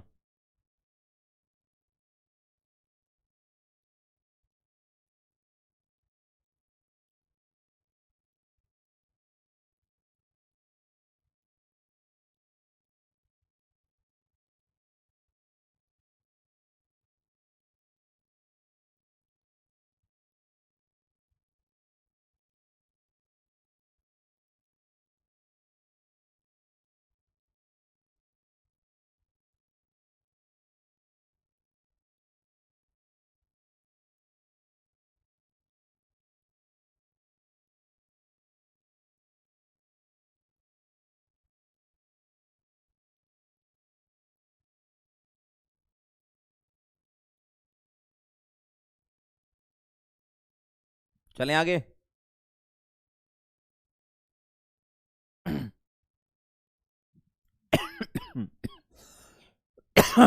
वाह यार। अब मैं इधर पुट कर रहा हूं परसेंटेज पैकिंग फ्रैक्शन, ठीक है। परसेंटेज पैकिंग फ्रैक्शन क्या था मेरा, 2 × 4/3 πr³। अब मैं क्या निकालूंगा, ए निकालूंगा। ए कहां से निकालूंगा, यहां से। ए आ गया 2 × 2r यानी कि 4r/√3। 4r/√3 इसका होल क्यूब इंटू 100, ठीक है। तो ये कितना हो जाएगा, ऊपर बचेगा आपका 4 का डबल 8πr³/3, है ना। और नीचे बचेगा 64r³/3√3, सही है, इंटू 100। काट दो, कुछ कुछ कट रहा होगा। 3 से 3 उड़ गया, 8 से कट गया ये 8 बार, √3 ऊपर चला गया, r³ से r³, तो ये बनेगा √3π/8। तो फ्रैक्शन के फॉर्म में √3π/8 बोलेंगे इसको, है ना। और इंटू 100 सॉल्व करोगे तो 68% आएगा ये। तो परसेंटेज पैकिंग फ्रैक्शन बीसीसी का होता है 68%। अब जो लोग मुझसे स्टार्टिंग में कह रहे थे कि सर सेंटर पर एटम आ गया तो अब आपके पास स्पेस नहीं बचा खाली, आपने बोला था, याद करो। जब मैंने स्टार्टिंग में तुमसे पूछा था तो तुमने मुझसे यह कहा था कि सर कोई स्पेस नहीं है, कोई वॉइड नहीं बचा, जबकि एक्चुअल में वॉइड होता 32%। तो सर वो खाली जगह कहां है, दिखा दो हमें एक बार, वो खाली जगह कहां है हमें दिखा दो। तो ध्यान से देखो जरा, वो खाली जगह यहां दिखेगी, देखना, गौर से देखना जरा, ये है वो खाली जगह। देखो भाई बीच में एटम आ गया, अच्छी बात है, अच्छी बात है, बीच में एटम आ गया, लेकिन ये जो ये स्पेस तो खाली आ गया ना। देखो भाई इतना, ये यहां से दिख रहा है, ये खाली स्पेस है, ये बीच में एटम आ गया ठीक है, लेकिन इधर इधर वाला खाली स्पेस है। देखना आप ध्यान से, देखो ये खाली स्पेस है,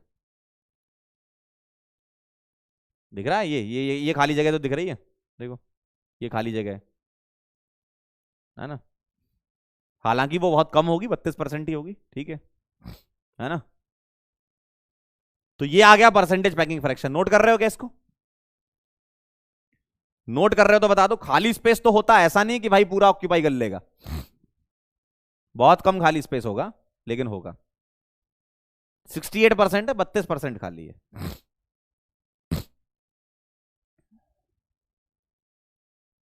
ठीक है। नोट कर लो तो बता देना, नोट कर लो तो बता देना, डन, पक्का, वाह यार।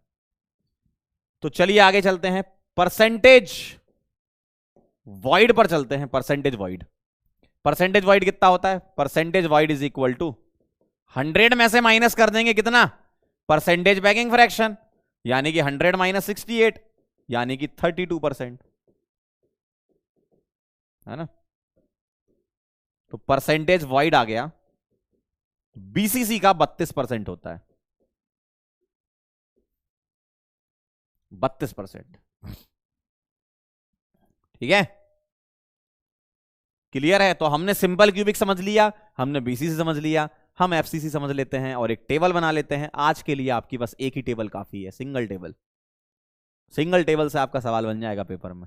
तो कल हमने 2 टेबल पढ़ी थी, क्रिस्टलाइन अमोर्फस का डिफरेंस, आज हमने तीसरी टेबल पढ़ ली। अच्छा 2 टेबल में कौन कौन सी, पहली क्रिस्टलाइन अमोर्फस का डिफरेंस, दूसरी टेबल क्रिस्टलाइन सॉलिड कौन कौन से होते हैं, और तीसरी टेबल सिंपल क्यूबिक बीसीसी और एफसीसी के ये सारे पॉइंट्स, है ना। ठीक है, क्लियर है? डन। चलिए भाई, अब हम देख लेते हैं एफसीसी। अरेंजमेंट देख लो तो काम हो जाएगा, है ना। एफसीसी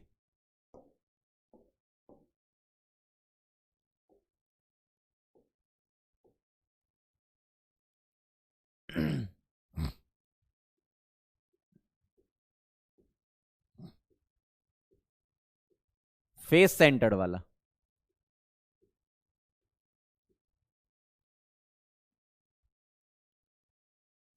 कोई दिख रही है इसमें? स्क्वायर क्लोज पैकिंग हो गई, स्क्वायर क्लोज पैकिंग तो अभी नहीं आएगा। सिंपल क्यूबिक हो गया।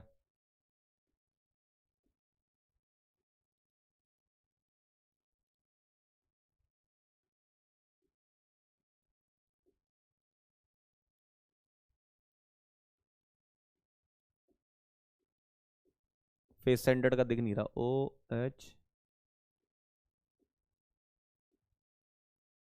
चलो मैं फेस सेंटर्ड वाला बना के दिखा देता हूं क्या कहानी है। एटम्स का अरेंजमेंट देखना कैसे होता है। कुछ नहीं, फेस के सेंटर पे रख दो बस, ठीक है। नेक्स्ट टर्न पे दिखा दूंगा आपको, इसमें ऐड नहीं है ना। समझ लो जरा, नेक्स्ट टर्न में दिखा दूंगा। फेस सेंटर में क्या होता है, जैसे तुमने बॉडी सेंटर में बॉडी पे रखा था, फेस सेंटर में फेस पे रख देना। देखिए जरा ध्यान से, मेरे 8 कॉर्नर तो वैसे के वैसे ही हैं अंकल, देखो ना। मेरे पास 8 कॉर्नर पहले भी थे और अब भी हैं, ठीक है। पहले भी थे और अब भी हैं। देखिए, ये कहानी तो पहले भी थी अब भी है, ठीक है। ध्यान से देखना जरा, 8 कॉर्नर पहले भी थे और अब भी है ना, ठीक है। 8 कॉर्नर पहले भी थे अब भी है। अब मेरे पास क्या आ गया, फेस के सेंटर पर,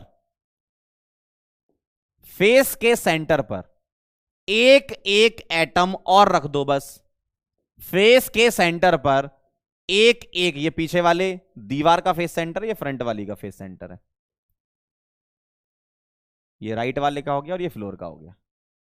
एक रूम में कितनी दीवारें बताओ, एक रूम में कितनी दीवारें? बोलो बोलो बोलो, कमेंट करो जल्दी से। एक रूम में कितनी दीवारें? बोलो। 6 दीवारें। 6 दीवारें मतलब 6 फेस सेंटर, है ना। आप बोलोगे सर दीवार तो 4 हैं, एक सीलिंग और एक फ्लोर भी तो है। हम उनको भी दीवार में ही काउंट कर लेंगे। देखो अभी नेहा ने लिखा, बेटा नेहा में पता था तुम 4 ही लिखोगी, इसलिए हमने पहले ही बोल दिया तुमसे। 4 दीवारें बोल रहे होगे sir, left right front back, ceiling और फ्लोर को भी हम दीवार मान लेंगे, है ना। ठीक है। तो ये अरेंजमेंट होता है। अब इसमें कौन किसे टच करता है वो सुनना। कॉर्नर आपस में टच नहीं करते, बीसीसी में भी नहीं करते थे, यहां भी नहीं करते। बीसीसी में क्या होता था, बॉडी सेंटर वाला कॉर्नर को टच करता था। यहां पर पता क्या होगा, ये जो सामने दीवार दिख रही है तुम्हें, तुम्हें जो स्क्रीन दिख रही है ना, स्क्रीन, उस स्क्रीन के बीचों बीच एक गोला मार दो और उस स्क्रीन के 4 कॉर्नर होंगे, है ना। तो फेस सेंटर अपने ही फेस के चारों कॉर्नर को टच करता है। अगर मैं एक फेस पकड़ लूं, अगर मान लो मैं ये फेस पकड़ लिया, आपकी स्क्रीन है मान लो ये, तो इस फेस के लिए अगर मैं बात करूं, तो यहां जो बीच में फेस सेंटर वाला एटम है वो किसे किसे टच करेगा, वो अपने ही फेस के चारों कॉर्नर को टच करेगा। कॉर्नर आपस में टच नहीं करेंगे, कॉर्नर आपस में टच नहीं करते और ये आपस में टच करेगा, है ना। मतलब ये वाला इसे टच करेगा, इसे करेगा, इसे करेगा, इसे करेगा। तो जो फेस का सेंटर है, जैसे अगर मैं आपसे पूछूं क्या कि ये फेस का सेंटर है, तो ये किसे किसे टच करेगा, इसको, इसको, इसको और इसको, अपने ही फेस के चारों कॉर्नर को। और किसे टच करेगा, इसको, इसको, इसको, इसको। ये किसे टच नहीं कर रहा, ये अपने अपोजिट वाले को टच नहीं कर रहा। देखो, अगर मैं ये बोलूं, अगर मैं ये बोलूं आपके रूम में, सुनना जरा, थोड़ा सा दिमाग लगाना, आपके कमरे में ऊपर देखो क्या है, बताओ, बोलो। आपके कमरे में ऊपर क्या है, सीलिंग है। उस सीलिंग पर अगर मैं एक एटम रख दूं तो वो किसे किसे टच करेगा? उस सीलिंग पर अगर मैं एटम रख दूं तो किसे किसे टच करेगा? ऊपर के चारों कॉर्नर, चार ये हो गए, और किसे टच करेगा? वो टच करेगा अपने एडजेसेंट वाली दीवारों को। सीलिंग किसे किसे टच करेगा?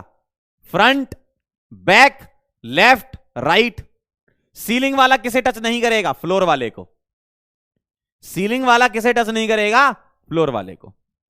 तो सीलिंग पर अगर तुमने एक एटम रख दिया तो वो ऊपर के चारों कॉर्नर टच कर रहा होगा, और अपने एडजेसेंट वाली दीवारें यानी कि लेफ्ट, राइट, फ्रंट, बैक को टच कर रहा होगा। वो किसे टच नहीं करेगा? फ्लोर वाले को। ये अरेंजमेंट है ना? वो किसे टच नहीं करेगा? फ्लोर वाले को। तो कोई भी एटम पकड़ लो, वो अपने अपोजिट वाले को टच नहीं करता। फेस का कोई भी सेंटर पकड़ लो, वो अपने अपोजिट वाले को टच नहीं करेगा।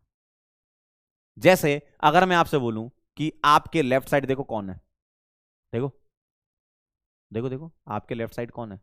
एक दीवार है। उस दीवार पे क्या है? एक एटम रखा है। अब वो एटम किसे टच नहीं करेगा? लेफ्ट वाला, आप यहां खड़े हो, लेफ्ट वाला राइट वाले को टच नहीं करेगा। लेफ्ट वाला किसे टच करेगा? आसपास की दीवारें, जैसे सीलिंग, फ्लोर, फ्रंट, बैक। ठीक है, अब मैं आपसे पूछूं, नीचे देखो क्या है? देखो नीचे, कह रहे मम्मी है। कह रहे मम्मी खड़ी है लेफ्ट साइड। मम्मी कह रही है ऐसे क्यों देख रहे हो? मम्मी कह रही है ऐसे क्यों देख रहे हो मुझको? कह रहे अलमीरा है, मम्मी है, भूत है। अरे भाई दरवाजा है। नीचे देखो क्या है? नीचे देखो क्या है? क्या है? कुत्ता है भाई। ओ भाई, नीचे देखो क्या है? नीचे डोरमेट है। अरे बड़े अमीर हो रहे हो आजकल। नीचे क्या है? नीचे एक फेस सेंटर पे एटम रखा है। बताओ ये नीचे वाला किसे किसे टच करेगा? अपने ही एडजेसेंट वालों को टच करेगा। ये फ्लोर को टच नहीं करेगा। मम्मी जी नमस्ते।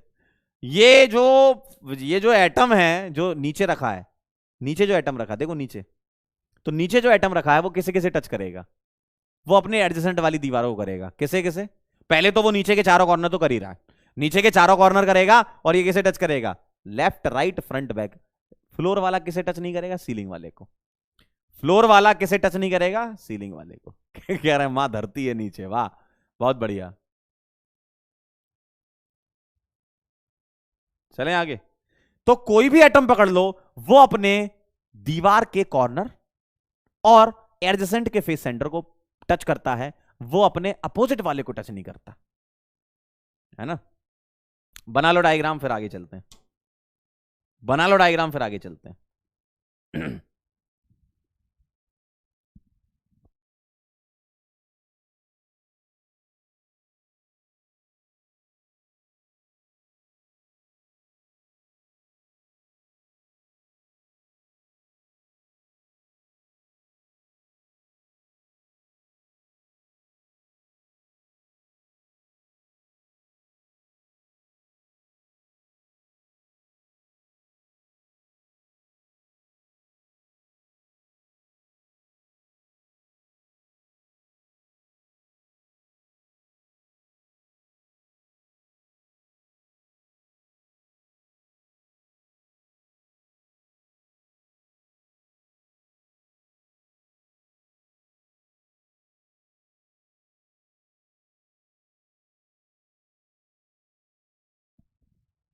डन है?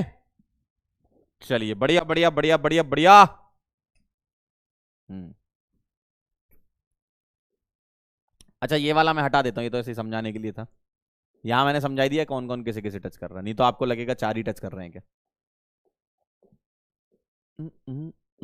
चलिए बता दो रैंक या जेड इफेक्टिव। उसके लिए तुम्हें कंट्रीब्यूशन पता होना चाहिए। बताओ जरा। कंट्रीब्यूशन ऑफ कॉर्नर सबको पता है अब तो, 1/8 होता है। अब मुझे बताओ फेस सेंटर, बताओ एक दीवार कितने रूम के लिए कॉमन होती है? बताओ। 1/8 इंटू 8 आपका एकदम सही है, 1/8 इंटू 8। आप मुझे बताओ एक दीवार कितने रूम के लिए कॉमन होती है? बोलो। एक दीवार, जैसे ये सामने जो दीवार है आपके, ये कॉमन है इसके पीछे वाले कमरे के लिए भी, है ना।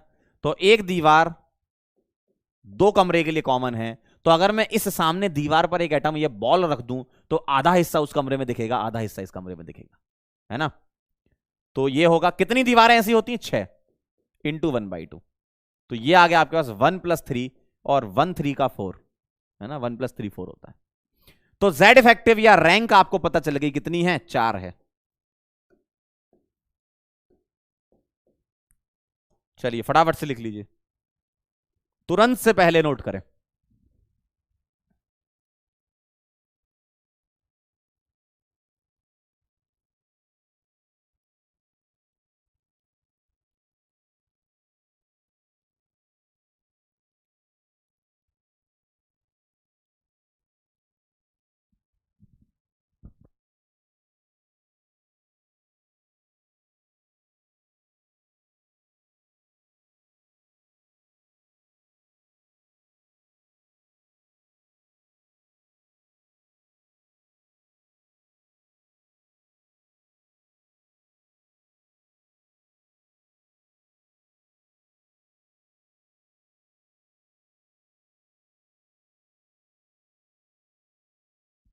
डन, चलिए बहुत बढ़िया, वेरी नाइस,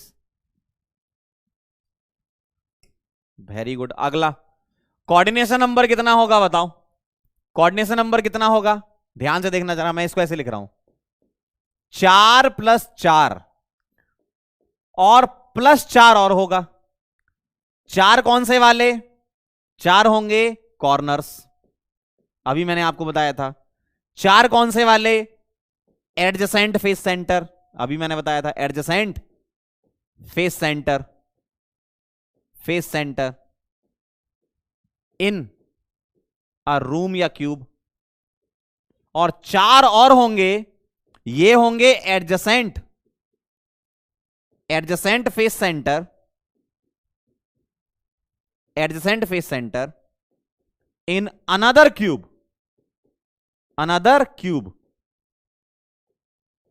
यानी कि टोटल 12 होगा। अब मैं समझा देता हूं आपको, ध्यान सुनना।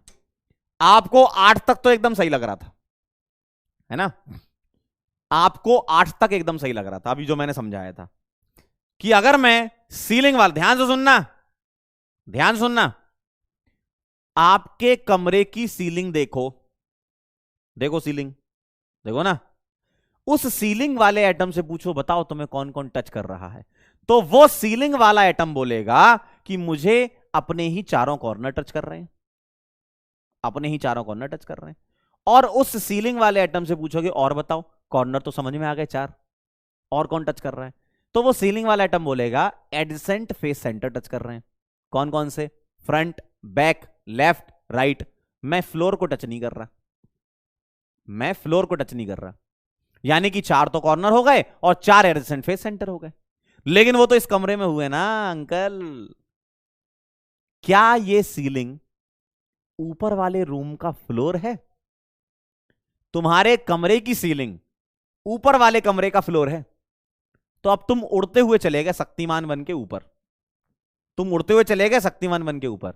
अब उस एटम से पूछा तुमने, भाई आप ऊपर चले गए ना, तो अब वो ऊपर वाले रूम की तो फ्लोर है ना, तो अब आपने शक्तिमान बन के ऊपर पहुंचे और अब आप उस फ्लोर वाले एटम से पूछ रहे हो, हाँ भाई नीचे तो तुमने बता दिया था, नीचे तो तुम सीलिंग थे, अब ऊपर तो तुम फ्लोर हो ना। तो पूछेगा हाँ भाई अब कौन कौन टच कर रहा है, बोलेगा 4 कॉर्नर तो कॉमन है, 4 कॉर्नर जो मैंने तुम्हें नीचे बताए थे वही ऊपर ही है 4 कॉर्नर, है ना। अब कौन टच कर रहा है, कहेगा ऊपर वाले कमरे में, अब तुम आए हो तो ऊपर वाले कमरे की सीलिंग, ऊपर वाले कमरे का लेफ्ट, सॉरी सीलिंग नहीं, लेफ्ट राइट फ्रंट बैक, भाई इस कमरे की जो सीलिंग है ऊपर वाले का फ्लोर है। तो ऊपर वाला जो एटम, ऊपर जब तुम उड़ के गए तो अब वो एटम फ्लोर पे दिखेगा, तुम पूछोगे उससे, बोलेगा 4 कॉर्नर कॉमन थे, और बोलेगा मुझे फ्रंट, बैक, लेफ्ट, राइट वाले टच कर रहे हैं, मैं ऊपर वाले कमरे की सीलिंग को टच नहीं कर पा रहा हूं, है ना। ठीक है ना, कह रहा ऊपर तो टेरेस है भाई।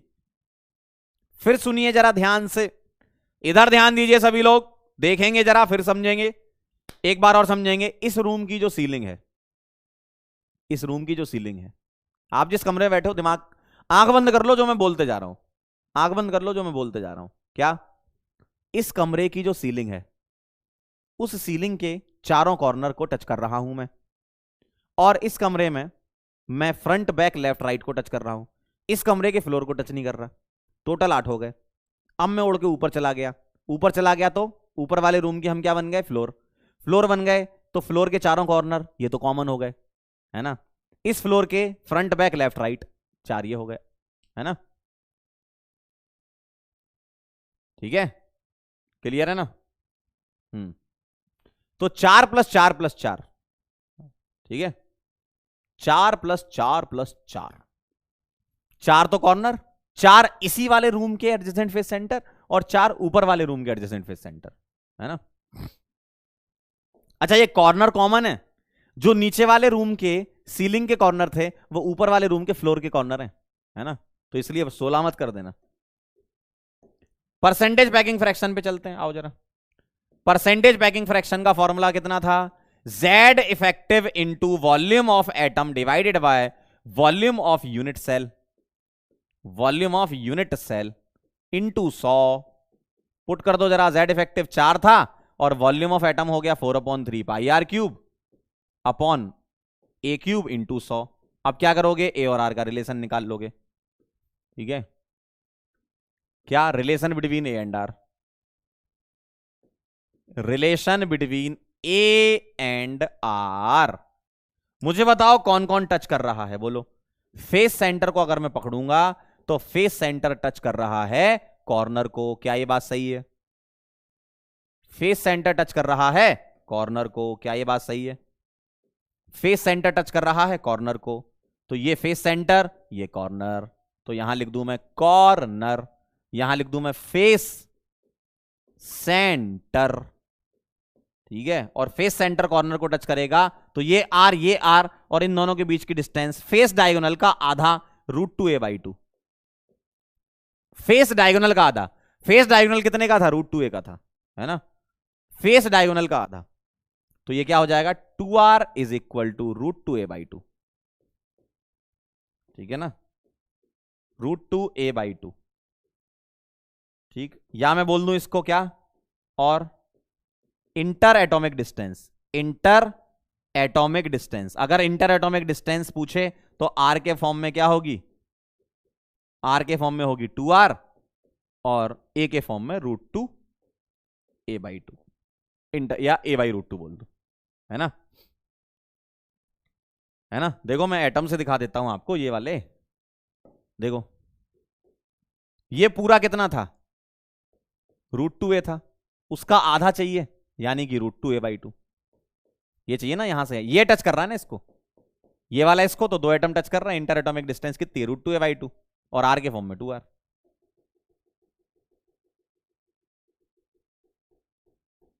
ठीक है। चलिए इसको अपन पुट कर देते हैं यहां पर।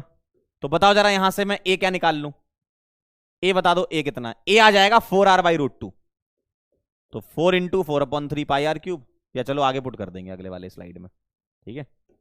चलो नोट कर लो फटाफट से, फिर अगले वाले स्लाइड में चलते हैं।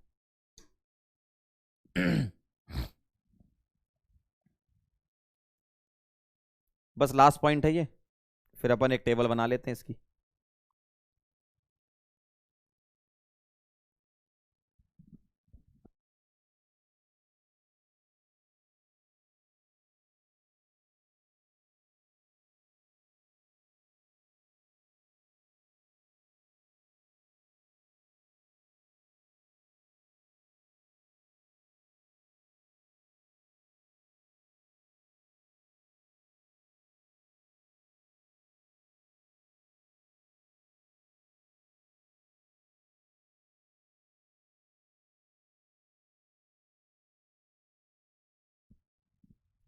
लिख लो तो बता देना।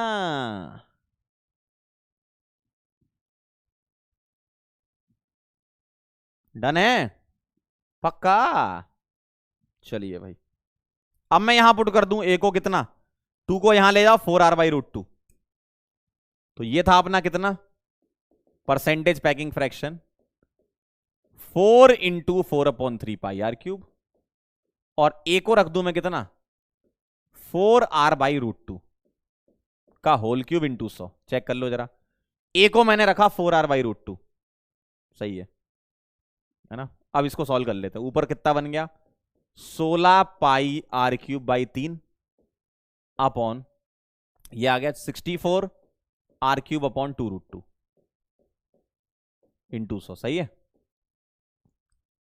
16 से कट गया ये 4 बार,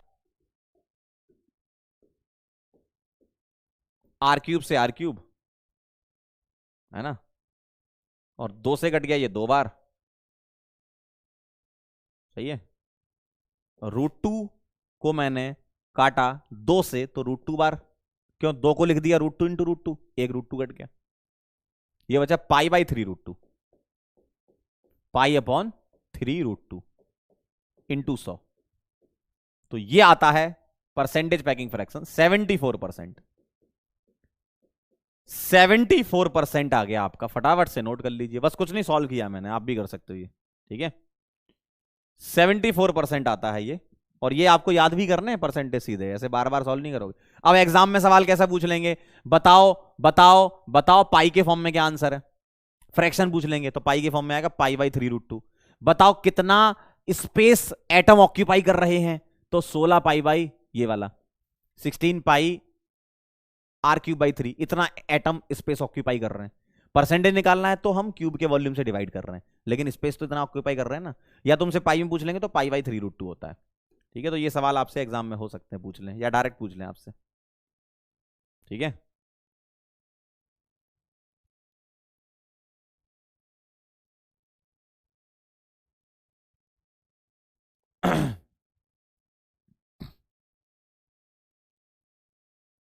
परसेंटेज वॉइड निकाल लेते हैं, खाली स्पेस, एम्प्टी स्पेस कितना आएगा। 74% इसका क्या आया, 74% क्या आएगा, 74% आया आपका क्या, percentage packing fraction, percentage void कितना आ गया, ये आ गया 100 माइनस 74, यानी कि 26% आएगा। तो परसेंटेज वॉइड है आपका कितना, 26%, ठीक है, 26%। क्लियर है। तो आज की सारी कहानी आपको क्लियर थी, सिंपल क्यूबिक, बीसीसी और एफसीसी। अब हम करेंगे कुछ सवाल, लेकिन उसके पहले एक टेबल बना लेते हैं, है ना। और टेबल मैं भरूंगा नहीं, भरना तुम्हें, नेक्स्ट टर्न पे आप ये टेबल भर के लाएंगे। ये मैं होमवर्क के फॉर्म में दे रहा हूं, बस बना में दे रहा हूं, भरना तुम्हें, ठीक है। कुछ तो करो कम से कम, ठीक। अच्छा एक टॉपिक और बचा, इसको कवर कर लेते हैं। अगर कभी तुमसे पूछ ले calculation of number of unit cell, ठीक है, तो नंबर ऑफ यूनिट सेल का फॉर्मूला एक होता है, नंबर ऑफ यूनिट सेल का फॉर्मूला होता है is equal to number of atoms divided by Z effective, ठीक है। और नंबर ऑफ एटम्स कैसे निकालोगे, मोल से रिलेटेड क्वेश्चन होते हैं इसमें। Mole is equal to weight upon atomic weight is equal to n/Na। तो यहां से तुम n निकाल सकते हो। नंबर ऑफ एटम्स को मैं लिख सकता हूं n/z बोल दूं मैं, अब सही है, n/z, ठीक है, आसान पड़ेगा फॉर्मूला। तो यहां से n निकालोगे तो क्या आएगा, wait upon atomic weight into Na। अगर आपको वेट गिवन है तो आप ऐसे निकाल लो, और सीधे मोल गिवन है तो आपको पता ही है n इंटू Na। तो नंबर ऑफ एटम हम ऐसे निकाल लेते हैं, वेट अपॉन एटॉमिक वेट। अगर वेट दिया है तो ऐसे निकाल लो, एटॉमिक वेट क्वेश्चन में गिवन होगा, और अगर ये दिया है तो ऐसे निकाल लो, ठीक है। तो अगर कभी आपसे पूछ ले किसी पर्टिकुलर, जैसे आपसे बोल दे सपोज कि 23 ग्राम सोडियम में नंबर ऑफ यूनिट सेल बताओ, अगर सोडियम जो है वो एफसीसी में क्रिस्टलाइज होता है ना, 23 ग्राम में बता दो। तो 23 ग्राम मतलब सोडियम का एटॉमिक वेट 23, 1 मोल हो गया, 1 मोल मतलब Na एटम हो गए, जेड इफेक्टिव एफसीसी का 4, यानी कि Na/4 आंसर है ना। इस टाइप से होता है। तो आप फॉर्मूला लिख लो, आप अटेम्प्ट कर सकते हो सवाल आराम से। Number of atom divided by Z effective कितना है, वही नंबर ऑफ यूनिट सेल हो जाएंगी।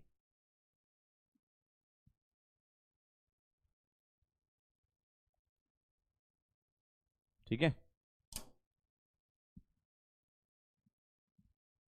फटाफट से इसको नोट कर लो।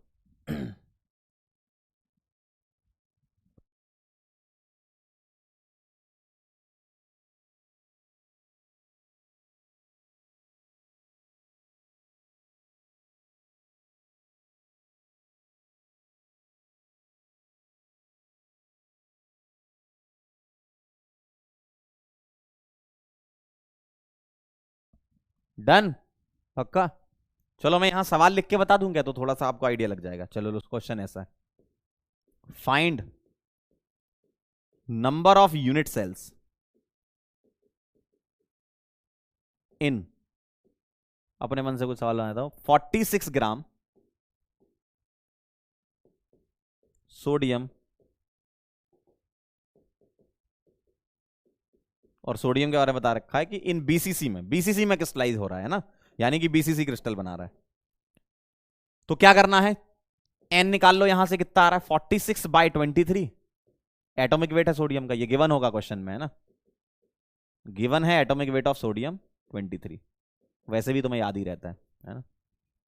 इनटू एन कर दूं तो ये 2Na आ जाएगा, एन कितना आ गया 2Na, और नंबर ऑफ यूनिट सेल का फॉर्मूला लगा दो, क्या नंबर ऑफ यूनिट सेल आ गया आपका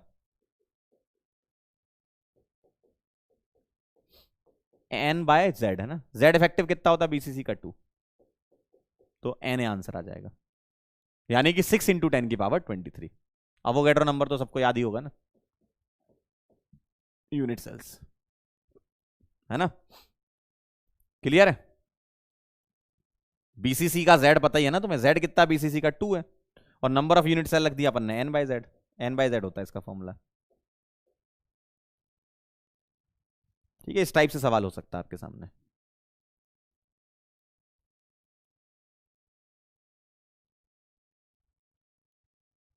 लिख लो तो आगे बढ़ते हैं। बेटा एन है नंबर ऑफ एटम, सामने लिखा तुम्हारे फॉर्मूले, पागल हो गए का ए? हाँ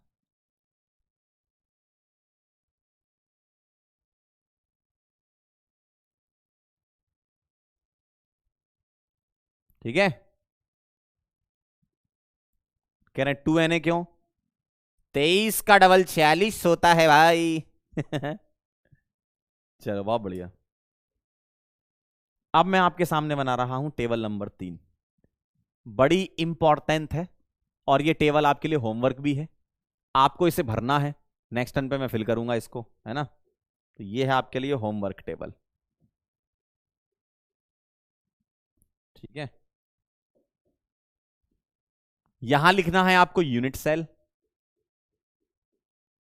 सिंपल क्यूबिक, बीसीसी और एफसीसी, ठीक है। सिंपल क्यूबिक, बीसीसी और एफसीसी है ना।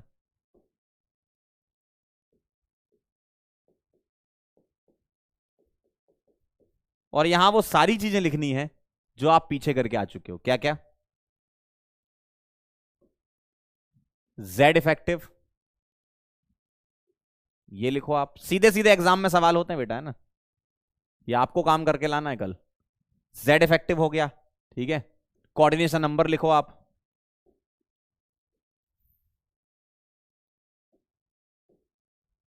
लिखो relation between A and r, relation between A and r लिख के लाएं आप लिखें percentage packing fraction,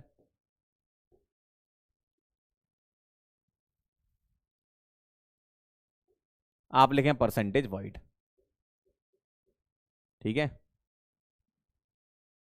in the form of, ये किस में लिखना है, परसेंटेज पैकिंग फ्रैक्शन लिखना है पाई के फॉर्म में और परसेंटेज के फॉर्म में, ठीक है।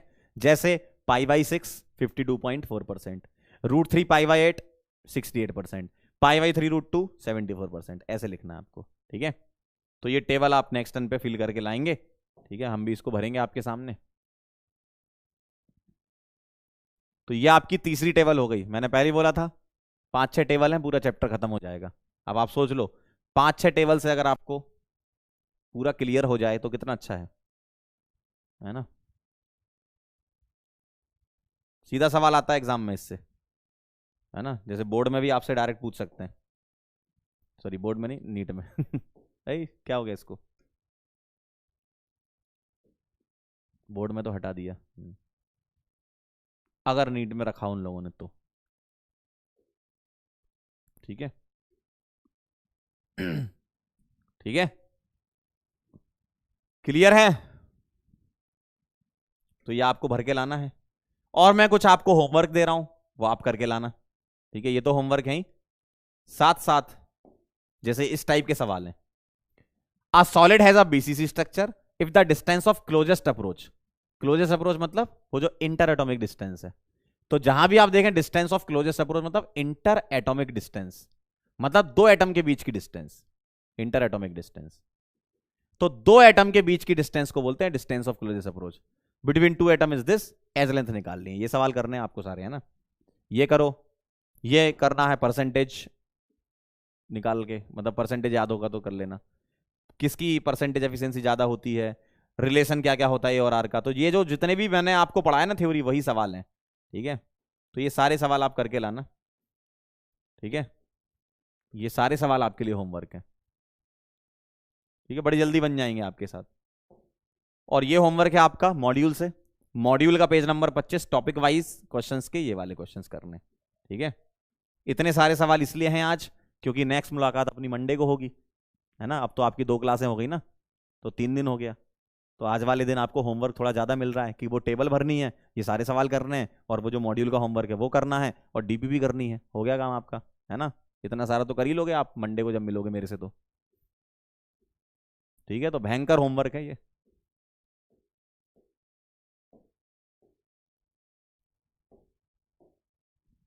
ठीक है,